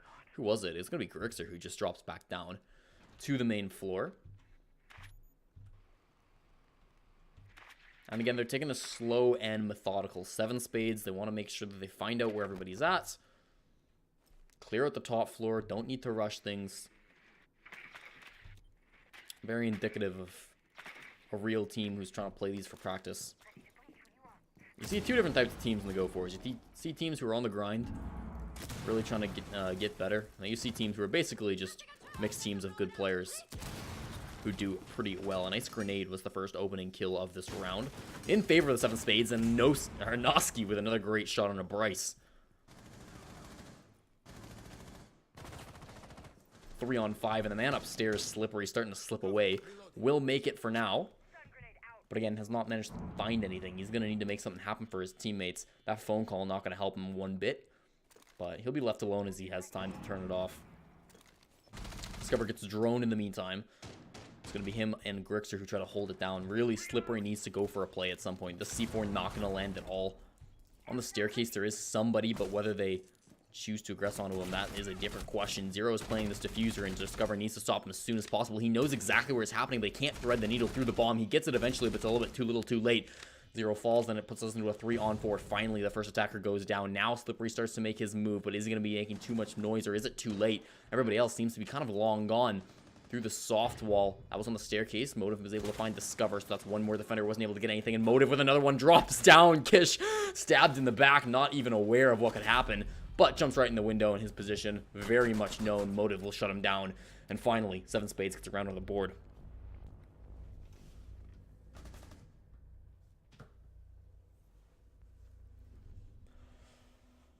All right, 7 spades needs to start to wake up here. Because you won a round, sure, but it was on the third bomb site. 2 in a row for the defense really starts to put them at a disadvantage on any map. Because at that point, you have to play a bomb site you're not necessarily comfortable on. You're playing the worst bomb site that you ever have to play. Come to the bars. It's going to be the best shot the 7 spades get. Now they need to show that they didn't just win because it was a bad bomb site. They need to come back here and show they can win on hookah. Wait, they're going hookah billiards. Yeah. I thought that wasn't the bomb site that had open to them, but no, I'm wrong. No. Hookah billiards.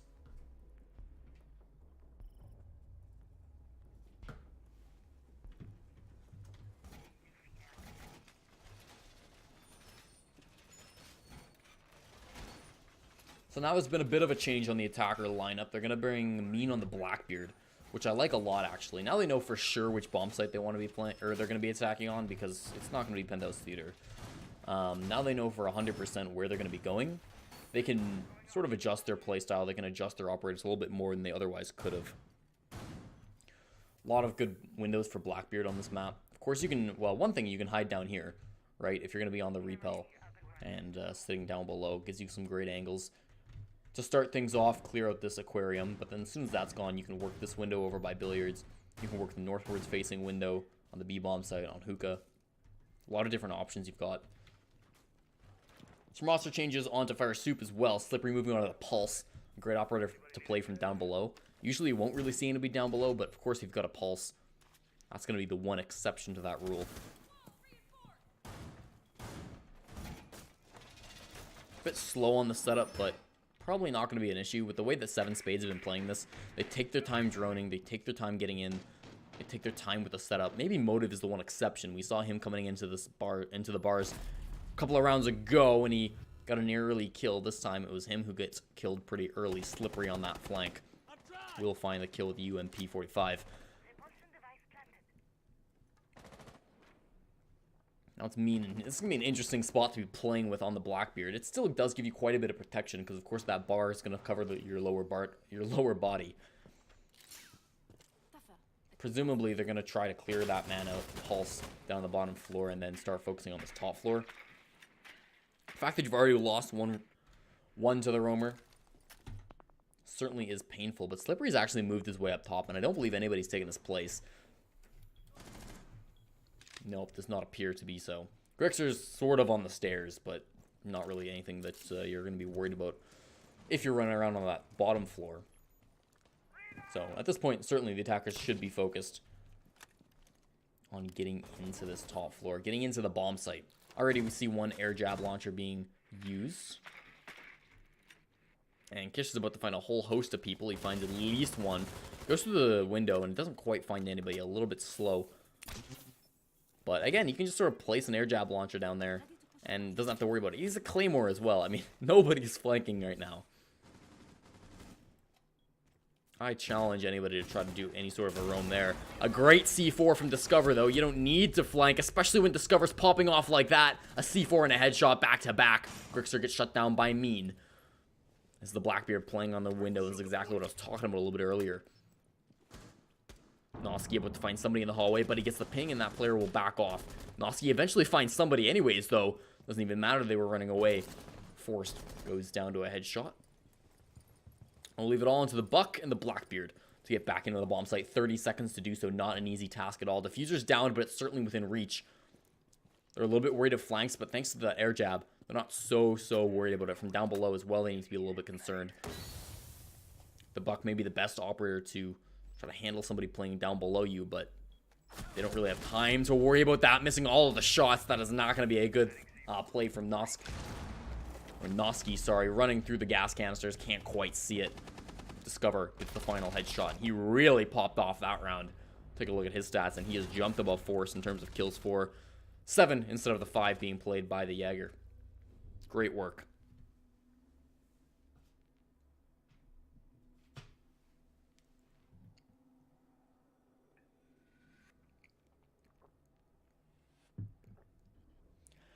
And that was a great round for Fire Soup. 7 spades are going to be very happy they never have to attack on that bomb site ever again. At least for the rest of this matchup.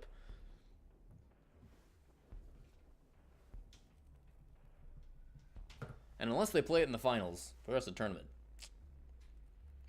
So now we'll move to kitchen again. This is going to be no surprise at all. Kitchen service entrance could even be the only bomb site that's open.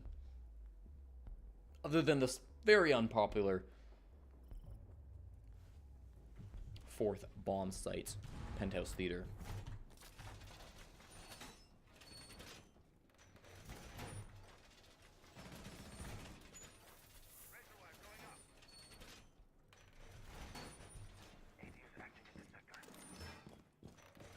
So Bryce bringing the Echo. Pretty standard for this bomb site, and pretty good as well. Just going to be anchoring, sitting down in the position where he's sitting right now. Have some yokais able to disable or deny the plant. Probably less so disable. Again, I'm interested in basically playing upstairs. Last time it was Slippery who was up there. Interesting where Grixer wants to play too, because he's playing with the dock. It means he's got a long angle in mind. I think last time we might have just been playing in the main lobby. I don't know. He doesn't want to go anywhere just yet. Slippery, however, does like the main lobby, as does Forrest. They're both going to be in here. Let's look back at these attackers, and they're wasting no time. Placing the Claymore, just playing a little bit safe, is Kish.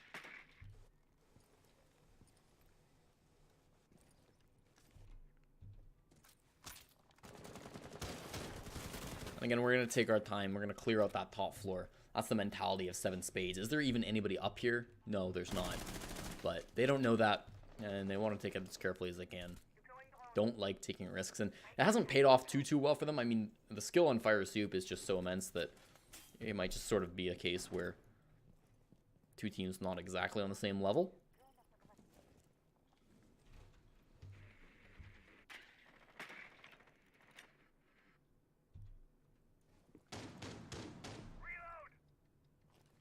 Certainly a lot of respect being shown for Fire Soup right now by 7 Spades. I think that's important, right? If you just play a run and gun all aggression play style, you're not going to be able to advance all that far. Noski gets a kill on a Bryce, pretty free for him, but that's a really important one, right? That's going to be the Echo going down. That's all the plant on all that you had. So now, yeah, you're still worried about these guys who are on the roam. You're still worried about the aggressive players in the enemy team. But if you get that plant down, or once you start going for that plant, you're going to feel a lot safer doing so. If it comes down to this clutch situation, that early kill could be all the difference.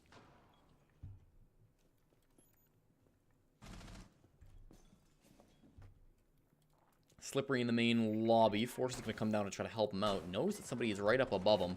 Discovers the one who's actually playing around these holes in the floor. And he... Oh, so slow. Surprised that he didn't even start firing his gun. Noski will get the headshot onto him, and Mean's going to get another one. Grixer, I'm not even sure what's going to happen to him. Oh, he got taken down by the Claymore, but since he's the dock, he can pick himself back up, and he's going to be A-OK. Forrest missing a couple of shots, slightly uncharacteristic. Throws the impact grenade, and it's not going to be enough to save his life. Grixer takes the kill down on a 0 in the meantime, and he's going to need to find 4 more. The ace clutch. This is a rough round for Grixer. He heals himself back up a little bit. Doesn't want to take the time to use the second one. Hiding behind the bomb. A great shot on a motive. Looking behind him now, ready for the flank. Here coming around. That is going to be one more player, but won't be able to find it. It's Mean from back behind. The Blackbeard comes in and eventually shuts down the Clutch Dreams. Were they just playing this angle? Wow, what a tight shot. Really impressive by Mean. 7 Spades are going to win that one. And now they're looking a whole lot better.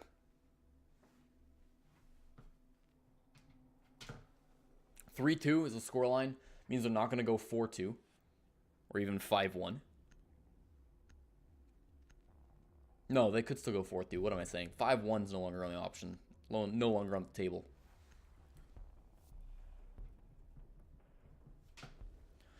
Fire Soup go kitchen service again. I think that's the right call.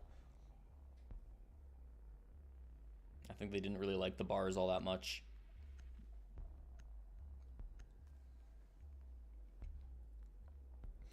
So 7 Spades needs to start getting this momentum back in their favor. You're already losing 3 attacking rounds on Coastline. That's not good. Coastline generally thought to be an attacker-favored map, so when you're going even, it's probably favorable to the defenders. And should you go worse than even as an attacker, some alarms are going to start blaring in your mind. And well, something needs to change in the second half. You gotta really start picking it up. So, of course, best case scenario from now is even. And they will attempt to do just that.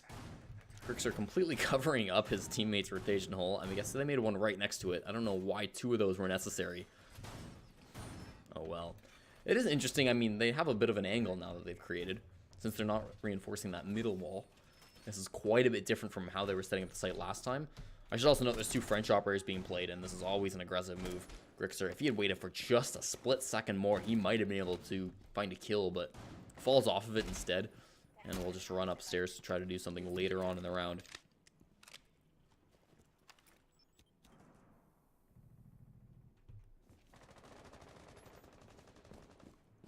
And very aggressive. You see Grixer playing on the top floor, just staring at the rooftops. A very ballsy play. One that rarely pays off for the defenders, but as long as he's not committing it too hard, it's not the end of the world. Kish may be one of these guys who could be about to be spotted by it. However, he's going to be smart about things. Drone it. I don't know if he saw the player before his drone died. I don't believe he did. Mean is popping off at the moment. Where even is this guy? He's playing the Blackbeard. He's gotten 2 kills already in this round. Grixer and Slippery both fall to his MK17. Not sure what happened to Motive, but he was not so successful. And this is going to be actually a really powerful breaching charge by him. Open up a really great angle. Continue to use these in the floor of the VIP lounge. And this just makes things so difficult for the defenders who are hiding down below. They can no longer feel safe. Noski as well. Using the skeleton key, getting a lot of work done on these floorboards. Zero finds another kill on to Discover, and these defenders are dropping like flies. I don't know what Fire Soup are doing, but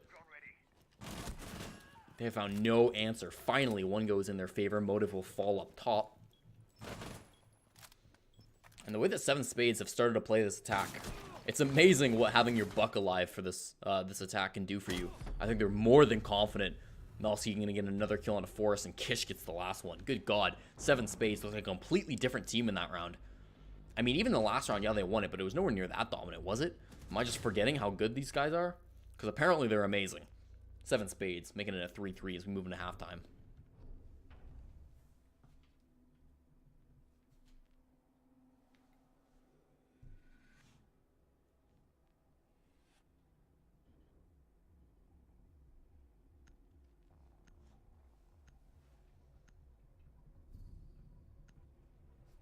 All right. So we swap sides. Now 7 Spades get to choose where they want to defend, and they'll make the same choice that Fire Soup made before them. It's going to be Hookah Billiards for their primary bomb site. And you're seeing pretty similar lineups from both sides. Mean's going to be on the Echo. You got the Falk Jagger. They're going to be 6-picking over to the Pulse. Who's that? That's Motive is playing that. And again, I think that's an important 6-pick, because if you're not playing the Pulse, then the enemy's... Well, the enemy's going to see the bomb site, and then the enemy's probably not going to expect him to be playing down on that first floor. Now that you've 6-picked the Pulse, right, the enemy is less likely to know that there's going to be somebody down there. Also, just the fact that you're not showing a Pulse means that you aren't signaling to the enemy that you're playing a top floor site. I mean, you can play Pulse whilst defending on the bottom floor, but if you're showing the Pulse off, it's very likely that you're going to the bomb site that they did go to, Hookah Billiards.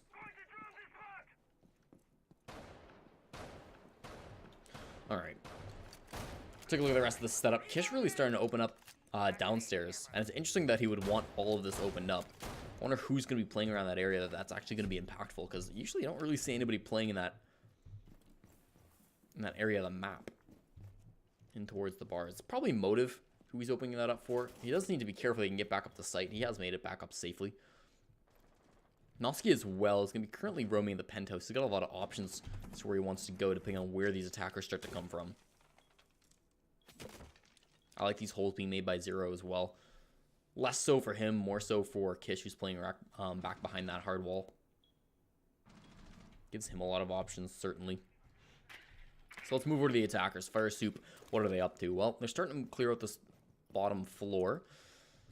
And it's going to be Motive who they're really looking for. Where is this guy situated? Still in the hallway, over in the kitchen. So not really anywhere near where the attackers are at. Alright, not quite around the offices. Maybe Discovery who finds himself in a gunfight from up above. Does a lot of damage onto Zero, who's had to back off into the billiards room, in towards the bomb site. He's not really one who he wanted to take a lot of damage early. For some reason, he is obviously playing the Jaeger, but he is playing more of an anchor style, which is a little bit strange, but not totally unheard of.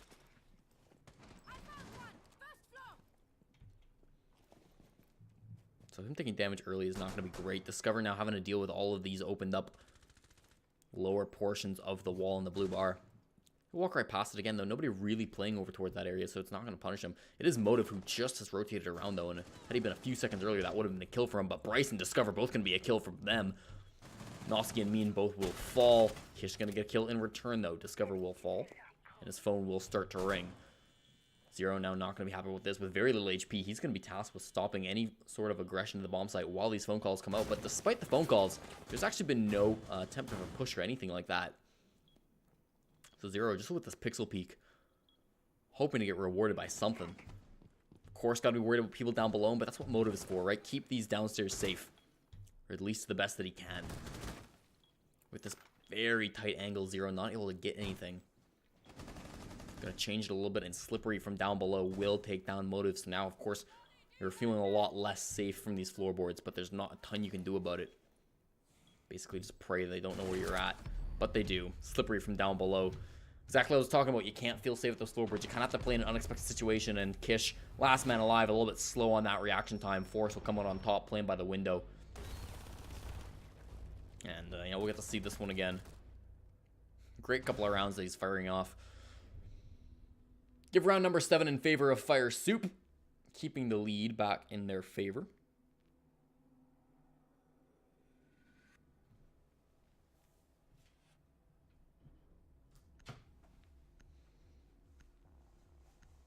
I don't believe we have had...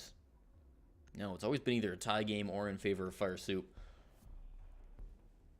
Interesting, they don't seem to like kitchen service entrance. They're going to go over towards the bars instead.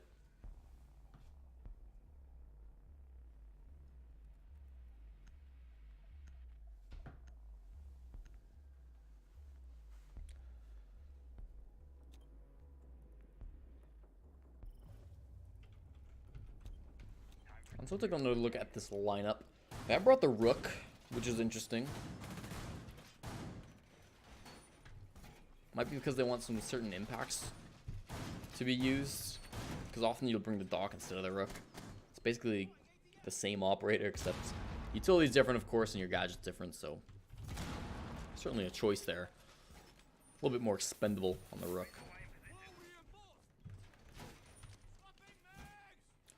There's going to be a lot of commitment to this top floor. They're going to be playing it very vertically. A lot of reinforcements being used up here. The hatch is going to be very important to get those down. Somebody doesn't have a jacket yet. It is, I was going to say it's Discover, but no, he certainly shouldn't have a jacket. It's Kish. He'll be able to pick it up. No problem. And you can tell this is a practice strategy, right? 7 Spades, the fact that they are a fully developed team, right? They're a team who like to play together. This isn't just a couple of guys who've been thrown together for a Go4. It means that they're going to have these strategies they can pull out, and they can coordinate them within the time slot that they need. So I'm really interested to see how this actually works for them. We've got Motive who's playing up top.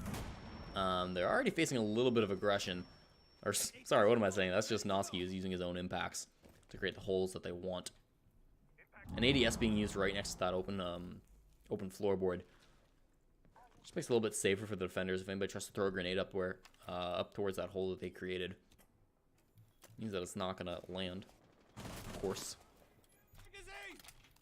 How are the attackers trying to get into this? Well, they're taking their time. I don't want to underestimate 7 Spades. Already they've proven that they are a pretty solid matchup against Fire Soup. It was 3-3 after that first half. Needle in the foot of Discover means he's gonna have to back off. Phone calls have been used as well. There's a lot of aggression. They're not expecting this at all. It's Noski. He comes right in and gets 2 headshots on the Legion. Despite the fact that his phone is ringing, Noski, brilliant job by him to come in and just get 2 kills. The aggression not being anticipated at all by Fire Soup. And they find themselves at a massive disadvantage. They really need to do something to change around. But awkward piece of wood there, but might have just shielded his drone a little bit. So quite helpful for Discover. But again, it's the aggression. And he gets the punish. Again, Noski just pushing when really nobody has business pushing. And it works for him.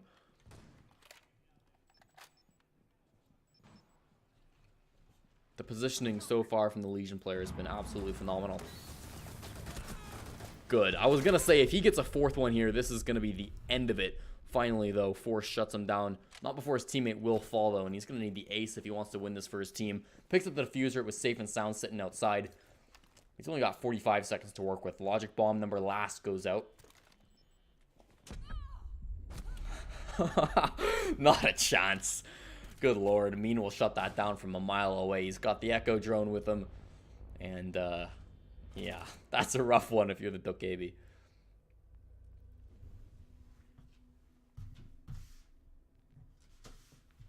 Back and forth we go. Round number 8. 7 spades taken. We moved to round 9. Kitchen service entrance is going to be where we go. Of course, with this being opened back up. Yeah, Forrest. I mean, that was a little bit, Oh, no. He's got the constant stun in his ears. Is it glitched? That's really unfortunate, then. I thought he was just talking about because that was major overkill, and it was a bit overkill. But that's not going to be fun to play with.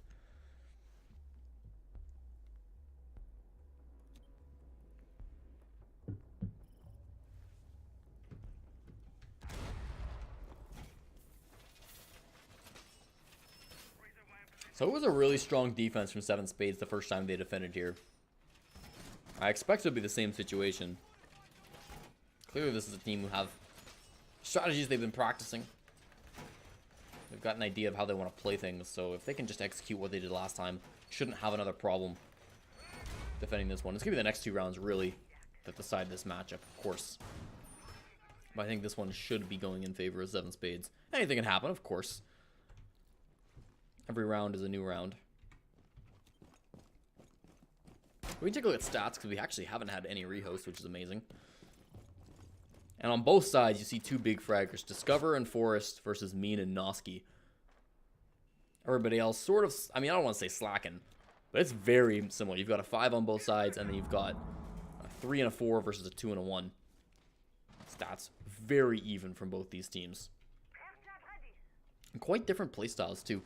Fire Soup, I don't want to call them aggressive, because they really haven't been that aggressive, especially compared to some of the teams we've seen this go for. But they're playing things a little bit fast and loose. There's a bit of a drone race going on here. Zero clearly in the lead. I don't know what the other drone's trying to do. But 7 spades have been a lot more methodical. They've been a lot more thoughtful in the plays that they've been playing. And so, yeah, they've beefed a couple of shots. I think in general, the individual skill from Fire Soup is certainly higher, but been very impressive from Fire Spade, or from 7 spades. To be able to keep up and have a good shot at winning this. So we'll see. What are they up to? Well, Discovers destroying from floorboards and then penthouse. Hasn't really found anything. They brought a lot of soft destruction, and Bryce playing on the sledge as well. They really want to use these floorboards to their advantage. They've been so good for them so far. Yeah, the holes go both ways, but in the end, Fire Soup have had a lot of success dealing with these. Getting yokai now, though, again, the pain just does not stop. They're maybe a little bit worried about somebody playing from the top floor, but again, nobody's really up there, except for Motive, I guess. Discover will be able to get flashed right at the same time. Kish with the shotgun takes down Bryce. Okay. So it's a 5-on-4. And, ooh, this is actually an unexpected aggression being put onto Discover, but he's actually not going to get killed from it. Motive maybe missing a couple of shots, despite the fact that it very well could have been a kill for the Valkyrie. Going to back off instead. And now Discover's very worried. He's constantly being interrupted by this yokai.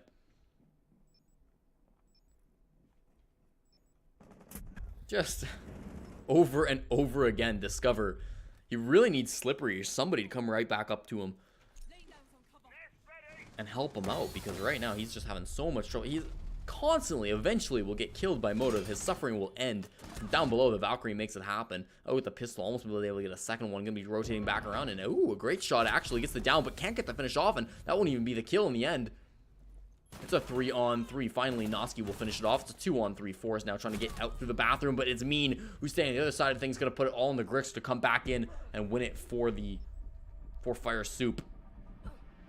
1 second. He's got no time. It's not going to happen. 7 spades. Win it out.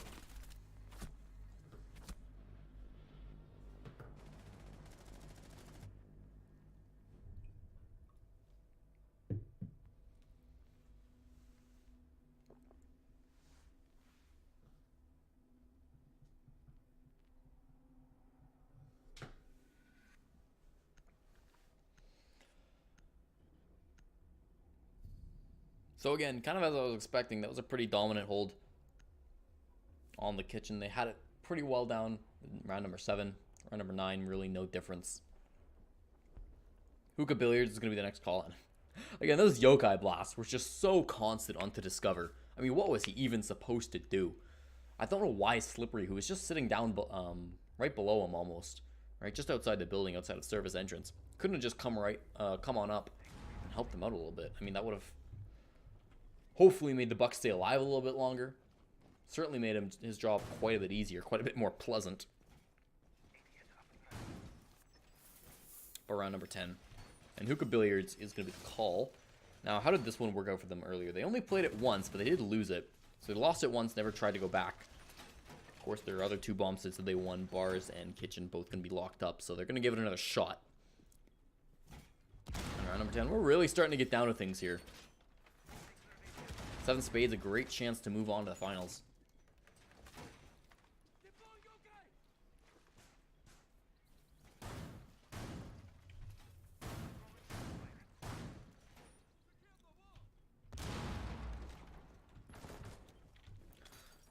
Is anything happening? No.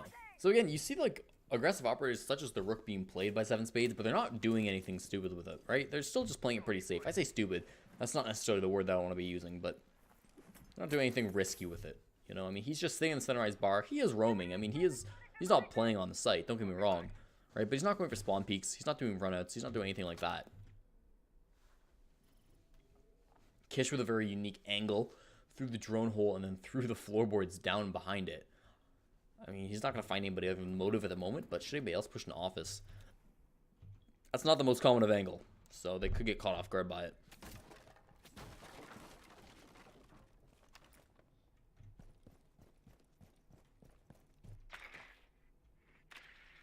Droning through the penthouse, I mean, Fire Soup have really slowed things down from when they were on defense. It's weird. I mean, they seem to control the pace a little bit more, despite the fact that they were on defense, right, in the first half of this map. They like to get a little bit aggressive. And now they just don't seem to be the same team. Mean's going to find Discover, and that's your buck gone. Discover has been having a really terrible time so far in these last couple of rounds. Dying first in this one, and then, of course, being echoed to death in the last one. Those Yokais just did not stop ever.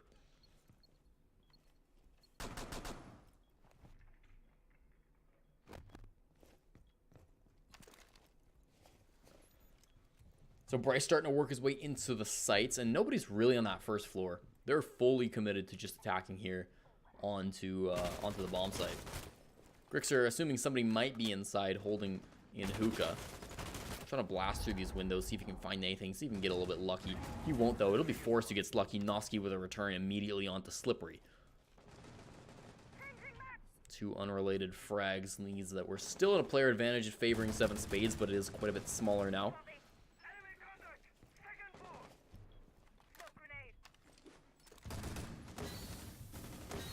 Some smoke grenades come out. We could see the plant coming in. Bryce will start it. However, he'll immediately get off of it. Grixer, after firing these air jabs, now needs to pull out his gun and won't quite get that kill.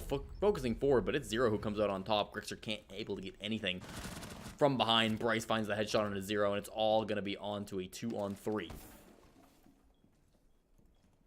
Bryce again going for that plant. Plant by the staircase. Forrest really needs to be able to shut this down or at least stall long enough to get Bryce that plant, and he will do exactly that second option. Bryce gets the bomb down and immediately stands up and gets a kill on Arnoski.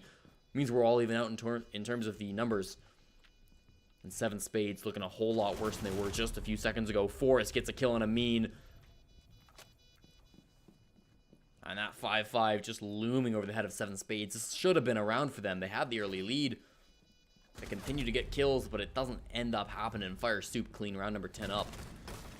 We're back to a tie game. So many back and forth rounds.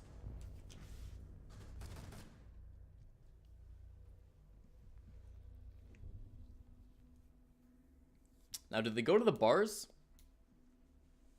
They do. Okay.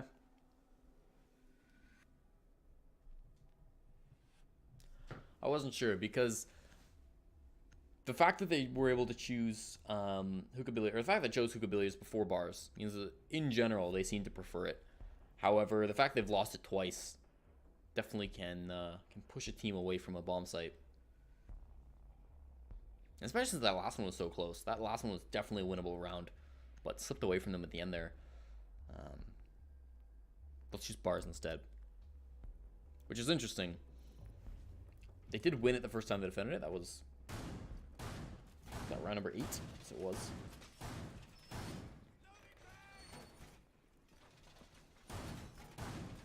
Yeah, hookah was their primary, wasn't it? Yeah, that was the first one they chose to defend. And immediately after they lost it both times, they swapped off of it. Interesting. Okay. Now, what do we have here, Bryce? Oh boy. We've got the Ying. We've got the Nomad. We've got the Dokkaebi. This is, oof. This is going to be fun to play against, I'm sure. 7 Spades. Don't even know what's going to come and hit them.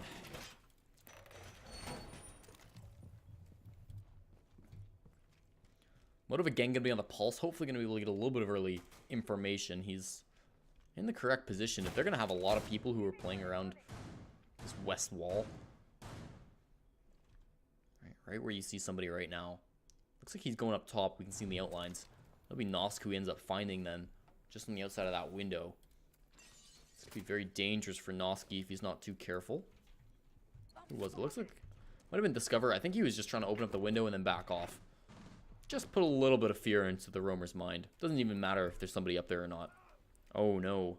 2 players leaving the game. That is unfortunate.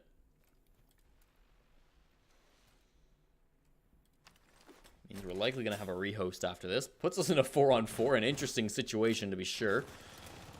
So who's left here? Kish. Pulse of Smoke. Not too much loss really from either side. You don't have a hard breacher on your attackers, but... well, you're attacking to the bars. Did they even have a hard breacher beforehand? Either way. They still have their annoying operators. Ooh, they still do. Kish is going to get the headshot onto Discover. And these Candelas will actually affect their own teammates. This could be bad. However, an easy kill for Bryce. Doesn't even matter if your teammates are flash because you're running in. You're getting all the kills. No, you're not. Noski kills you. And now it's going to be a 2-on-3. These attackers really starting to struggle. However, Force with 2 kills. That's going to help him quite a bit, but eventually cleared off by Motive. And this plant goes down. It's going to be a 1-on-1. Grixer versus Motive. Slippery returns, but oh, it's going to be the headshot from Grixer that shuts things down. Fire Soup claim round number 11. And just barely.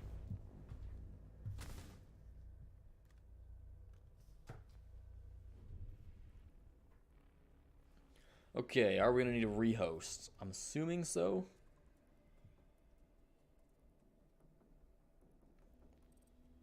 No, looks like you're going to be able to get him in. Nice.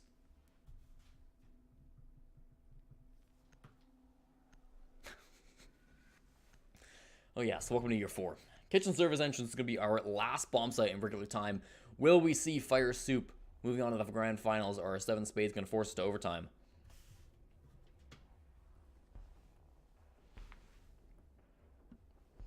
And Fire Soup, certainly the favorites coming into this. Not by much, though. Both these teams expected to get here to the semifinals. Ranked by the Go4R system as 1st and 4th seed, respectively, Fire Soup and 7 Spades. One round to determine how things go.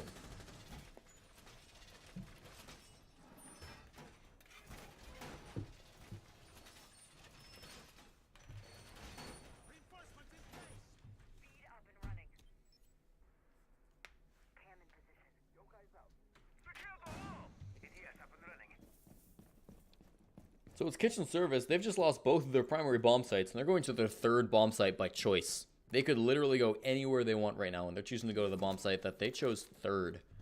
That is not something you see very often.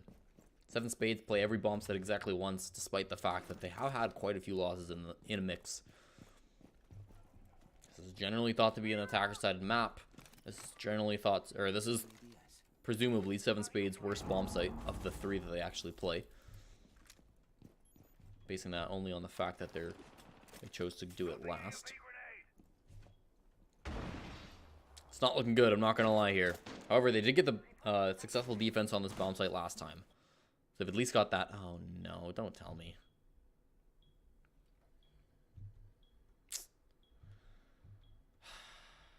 Alright, well, I can't even move. Okay, the whole game just crashed. Well, give me a minute, ladies and gentlemen, and let me go see if I can fix that. Oh no, it crashed. Yes, it did. Yes, it did, Ubisoft. It looks like the players are all still in the match, so we'll just have to wait and see. I hope I'll be able to rejoin. I think I will. Very sorry about this, folks. Not a lot we can do. We'll just join back in as quickly as possible. And what an unfortunate time to drop to. Round number 12. 6-5. Fire Soup 1 round away from winning it. No way for us to know how that match is going right now. I can watch them on my friends list, which will tell me how the game, like what state the game's in. Right now it's telling me they're in round 12 of 12. But it won't tell me, I mean, who's died or anything like that. If they go into overtime, then we'll be able to see that. We'll get that information. Or if the game just ends, we'll get that information as well.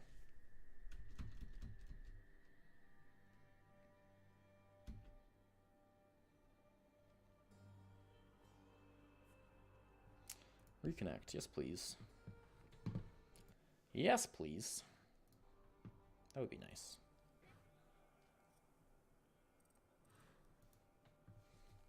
I don't know what happened.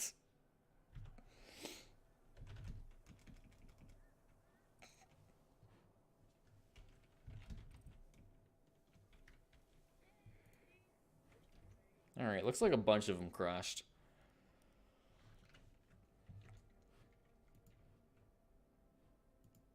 In that case, we'll just get people back on the server.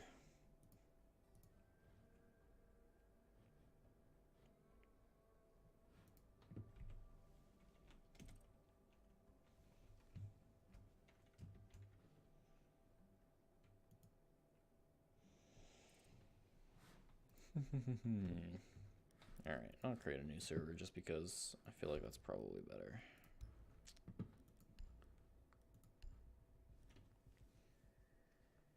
Whole team crashed. Great. Yeah. I play a bit of music here. No, I'll just keep talking with you guys. Let's invite the players back into the server.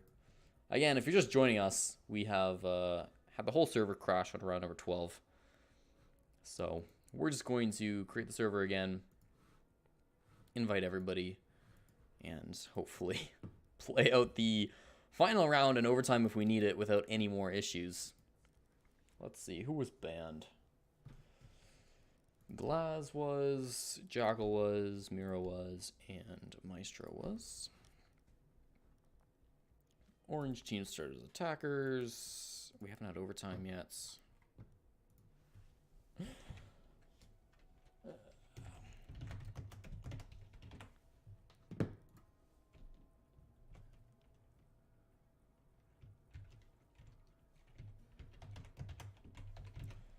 Fire Soup versus Seven Spades.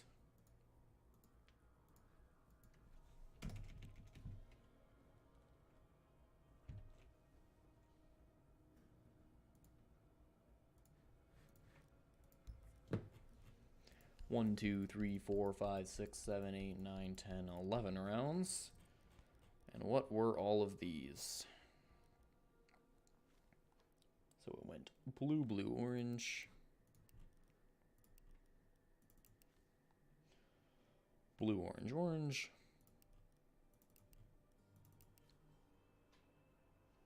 Blue, orange, orange.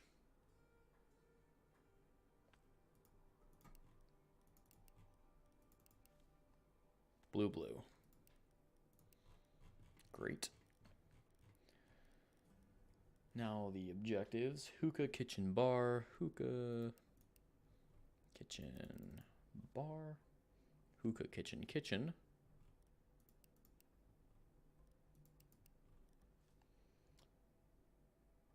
Hookah, bar, kitchen.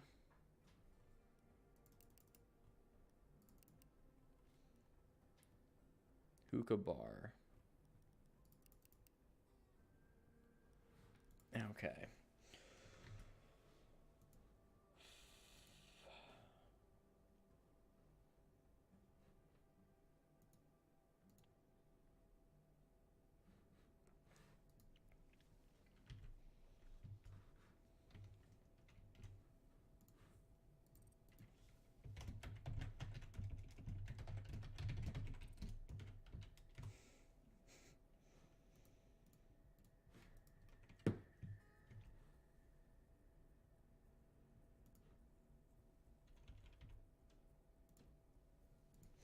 Okay, we're starting to get people into the server now.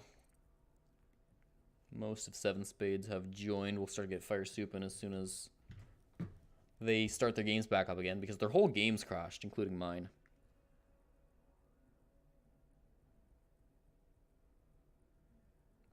Did the game end?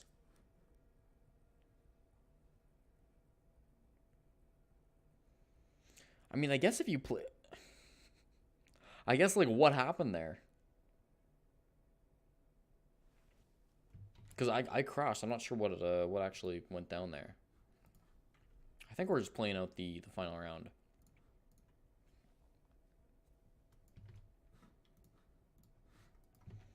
Because the results might count, right? I mean, I'm not an admin. I can't make these decisions. But the results should count, right?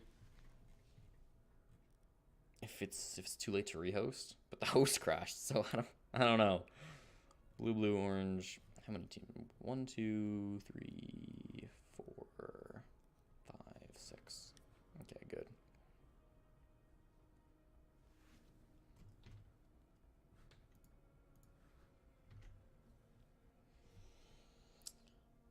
All right, we'll just work on getting everybody in.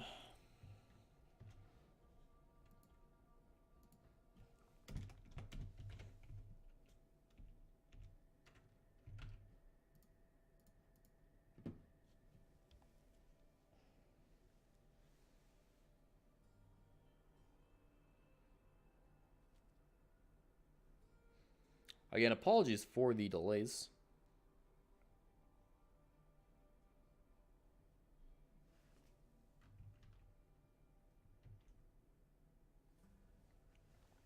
Yeah. So we'll just wait for everybody to get into the server, and then hopefully can play out that last round of regular time.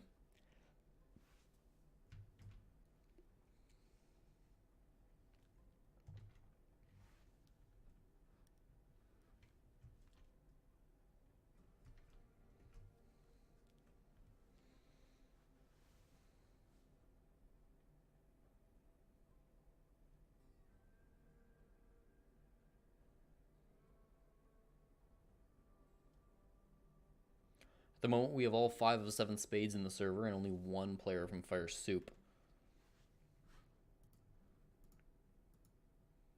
I haven't heard anything from those guys, but...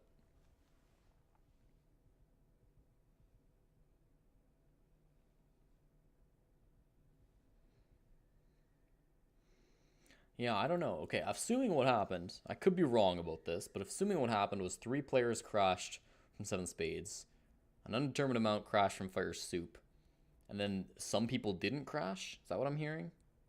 So if some people didn't crash, and those people played the game, and Fire Soup won, should the game end? I really don't know. what's supposed to go. They probably need to protest in that situation. Or if the players just agreed to play it, that would work too.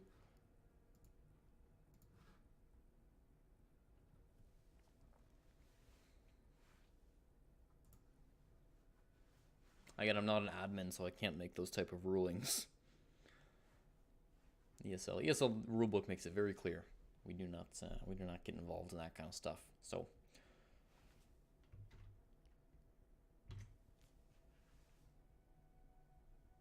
until Fire Soup get into the server, not a lot we can do right now.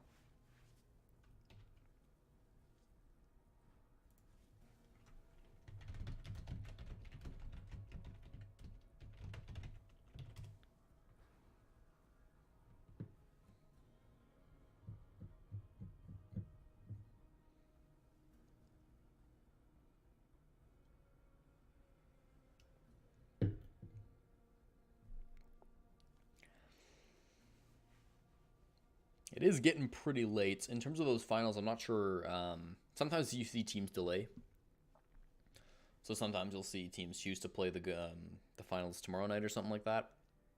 So if you're worried about when you're going to get to bed, that might happen. So, I've seen teams choose to just play a best-of-1 grand finals rather than the best-of-3. This tournament has gone on significantly longer than... Well, I have definitely seen tournaments go on this long before, but this has definitely been one of the longest that I've personally casted. And I've done probably, I don't know, 20 or 30 of these tournaments now. So if they were ever going to delay till tomorrow or play a best of one, this is probably a situation where it would happen. However, some teams are just like to say, no, I'm not free tomorrow.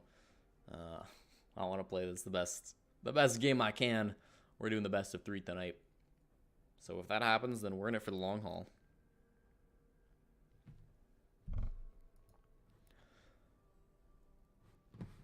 I wonder if this match under protest or something. Okay, yeah. They have reported the results as 7-5. So again, I don't know if that holds. I'll tell you what, since there is this dispute going on, it's not technically a protest, but it might turn into one soon. So I will kick it to some music, and as soon as I've got an update for you guys, I will come back around and let you know what's going on. Stay around.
Ladies and gentlemen, we have an admin decision. They will replay the round.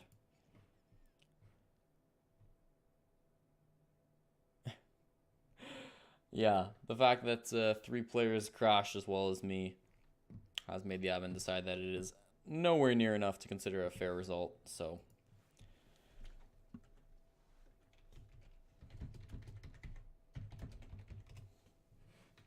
And I agree with that decision. I mean, it's hard to justify 3 of the enemies dropping out of the server being a fair result. So, as soon as we can, we're going to get everybody back into the server, and we are going to cast what might be the last round, certainly the last round of regular time. Should it be a win for 7 Spades, then we will go into overtime.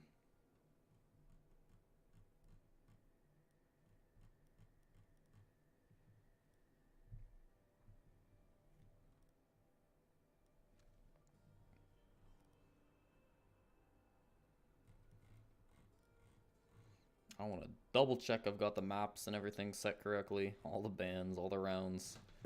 Because I do not want to have to. Restart this lobby. What is this? 4th time? I guess it'd be 3rd time. We've casted 2 maps. We've had 2, like, full server crashes.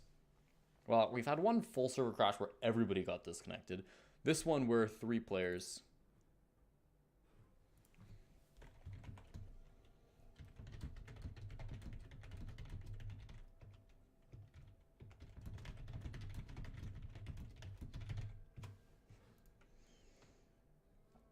Oh, this server expires in 3:35. As long as we start it, we should be okay.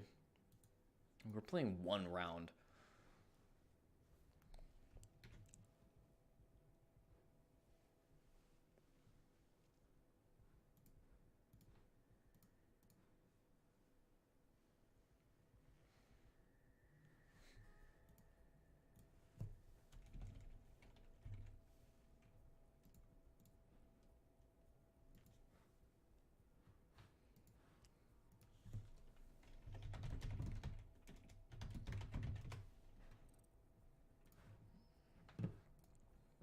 Okay. Well, we are very close to being able to play this game, to finally have a conclusion. It has been a long one.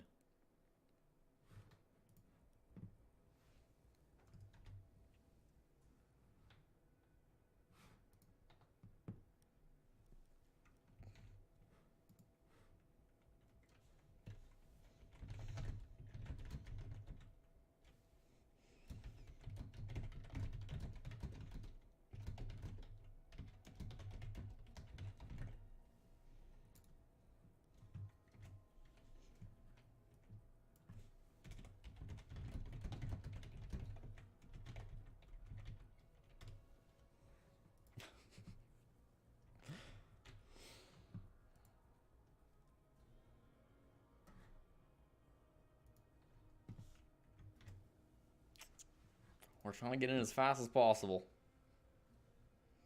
Now the issue is the server might time out. We've got 1:45. We've got 2 players from Fire Soup. 7 Spades have had all 5 players in the whole time. 3 players from Fire Soup. As long as the last 2 guys get in the next 35, minute 35, we won't have to recreate the server again.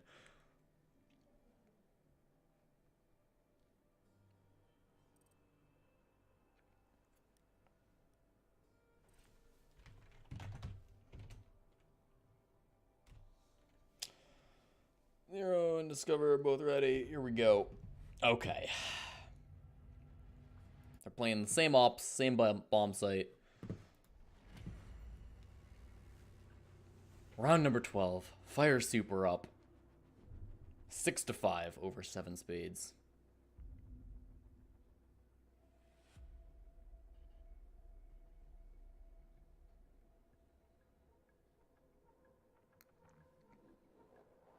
Okay. Ladies and gentlemen. Oh boy, I hope you're ready. This better be the best damn match you've ever seen of Rainbow Six. It's been a minute. It's been a minute. The hype has been building. The suspense has been real. Oh no. Oh no. They picked the wrong operators. Did they? Oh no, they didn't. Good God. Good God. Okay.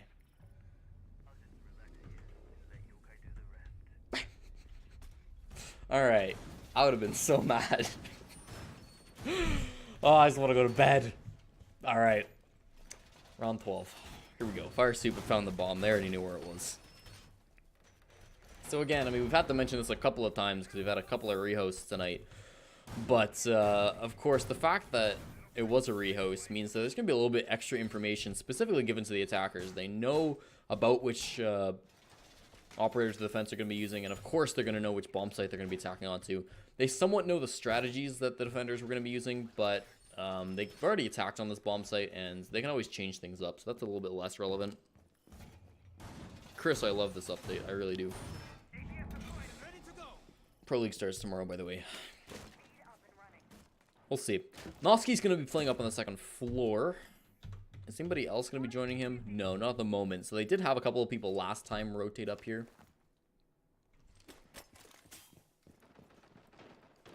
Noski's sitting in the main lobby at the moment, so he's come back downstairs.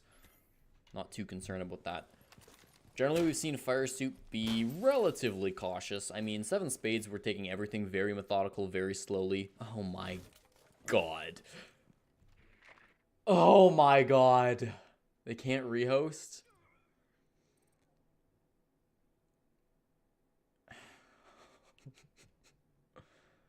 They're saying they can't rehost.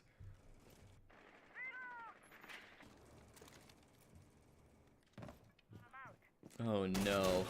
Okay, well, at least we're gonna finish this off. I don't know if the second player... I don't know if the second player actually crashed as well, or if that was just him leaving for the rehost. But yeah, they've already used their rehost because this is the meta we're in. This is the patch. Zero's gonna get a kill. That'll make things a little less bad. The fact that they've lost 2 players for nothing. Noski, oh, a great opportunity to actually get another kill. Head just went right past him. Now he's using these floorboards, a little bit of damage onto the buck. From down below, he's playing and he's doing his best that he can. Those floorboards can be very difficult, both for the defenders and also the attackers, as we've seen. Oh, and there's an opportunity in the hallway. Slippery won't take any damage, though. I believe that was Motive who was running right past his crosshair. And didn't get anything for it. From down below, Noski, sorry. Gonna back off. Doesn't want to play that angle too hard. Doesn't want to commit to it, really. 50 seconds to go, and at this point, Fire Soup need to start making things happen. I mean, they did get things pretty free. All right, they were given a very good gift to start this round off, but they do need to actually do something with it. It's been 35 seconds. I think the pace of this game has been entirely thrown off thanks to all of these issues. Bullets being thrown towards this as they know the push is going to start coming out. Motive will get the kill onto Bryce. Now Force needs to plant before the smoke dissipates. Noski will get a kill onto Slippery. All of a sudden, this is all in favor. Zero comes in and gets the knife kill. It's going to be up to Grixter. 15 seconds. Coming forward now. This is going to be very, very doable for Seven Spades. They just need to hold on for a little bit longer. The first kill, he gets it, but it's 10 seconds. Going to vault out. I think the last player is just so far away. Yeah, no way he can get both these kills and the plant. The diffuser is not in his possession. And Seven Spades forced us to overtime. Hopefully they can get everybody back in. We can't rehost, so...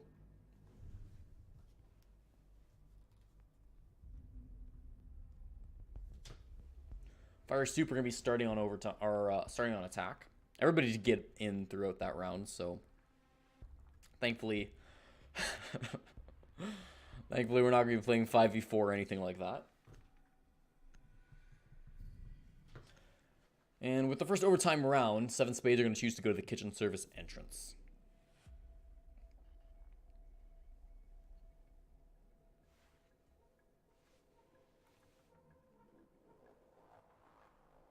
Nothing too out of the ordinary in terms of operators. Bryce bringing the Ying. We saw him bring this a couple of times. when they were attacking. It wasn't a ton, but I think he brought it 1 or 2 rounds. It was pretty effective. I believe he used it into the bomb site, ran in. It was on, they were attacking bars. I think he used it, used the Candelas, ran in, got a kill, and then I don't remember after that. I don't think he ever used the Candelas again. At least not to great effect. So it worked out alright for him. Got 1 kill. Not too bad. Certainly, I think attacking on a kitchen service entrance is going to be quite powerful. If you're trying to push in through the service entrance and you're trying to really create a lot of distraction, give your team time to plant. Those Candelas can be a huge boon for you.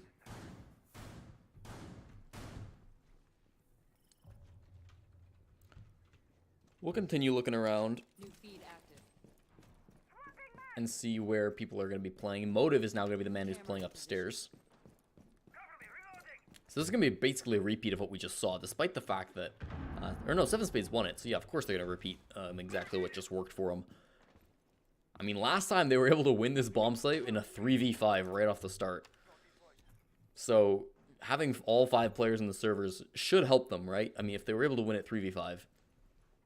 Honestly, I think that last round was basically just everybody was off their game.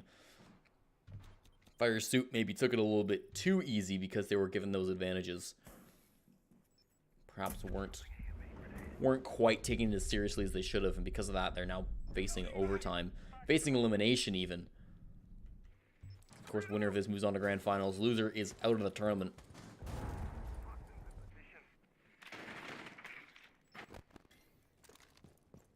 Bryce's drone will get destroyed, and well, not a lot has happened in the first minute. Between these two teams, that's not super out of the ordinary, though. Grixer's taking a little bit of damage, but ooh, that's unfortunate.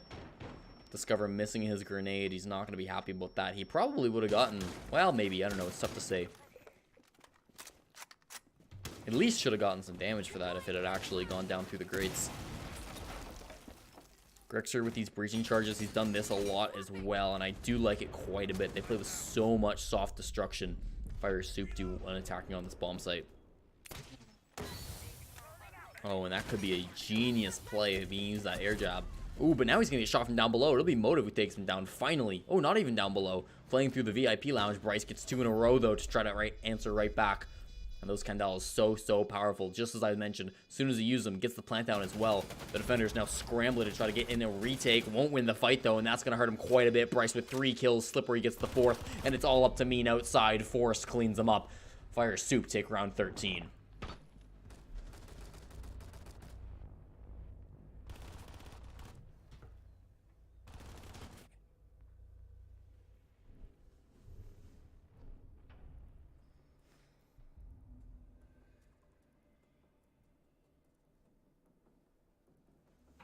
Hookah Billiards is our next bomb site.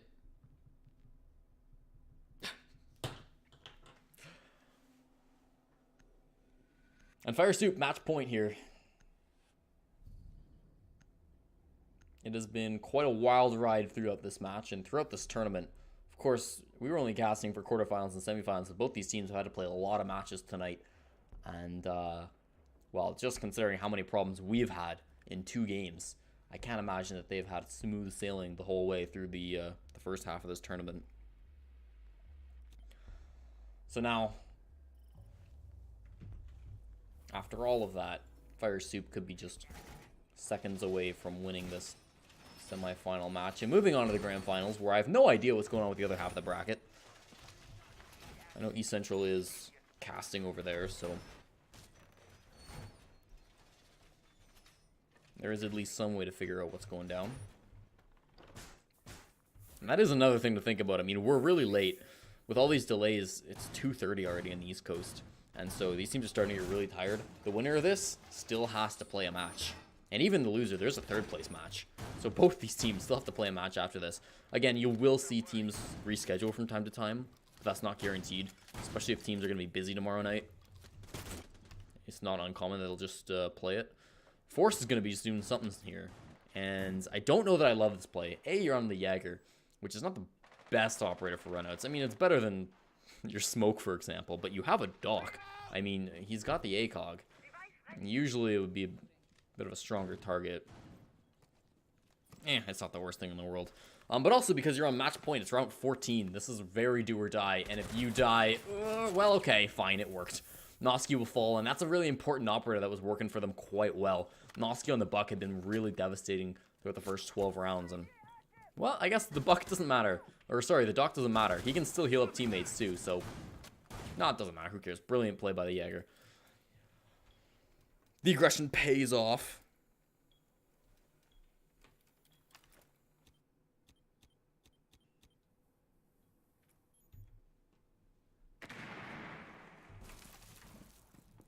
And a minute in, that has been the only kill so far. Zero now very cautious after there was already the run out from Aquarium. Trying to breach the soft wall. Looks like he has the information about where Discover is playing. Of course, a little bit off the mark. Yeah, Zero's got the drone, so... Trying to get the wall bang. Hasn't gotten it yet. Firing forward, it's Discover. He's back from behind the wall. He'll get the headshot on the Motive. And now only 3 players stand between Fire Soup in the grand finals. This is starting to look a little bit worrying. Discover says, nice shot, Discover. He's very humble.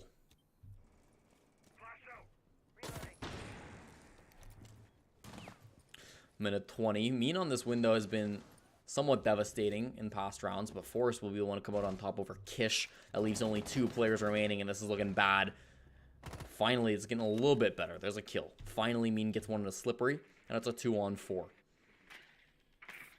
It's not unwinnable. Zero does not see the Valkyrie. Still Discover. Hiding in billiards.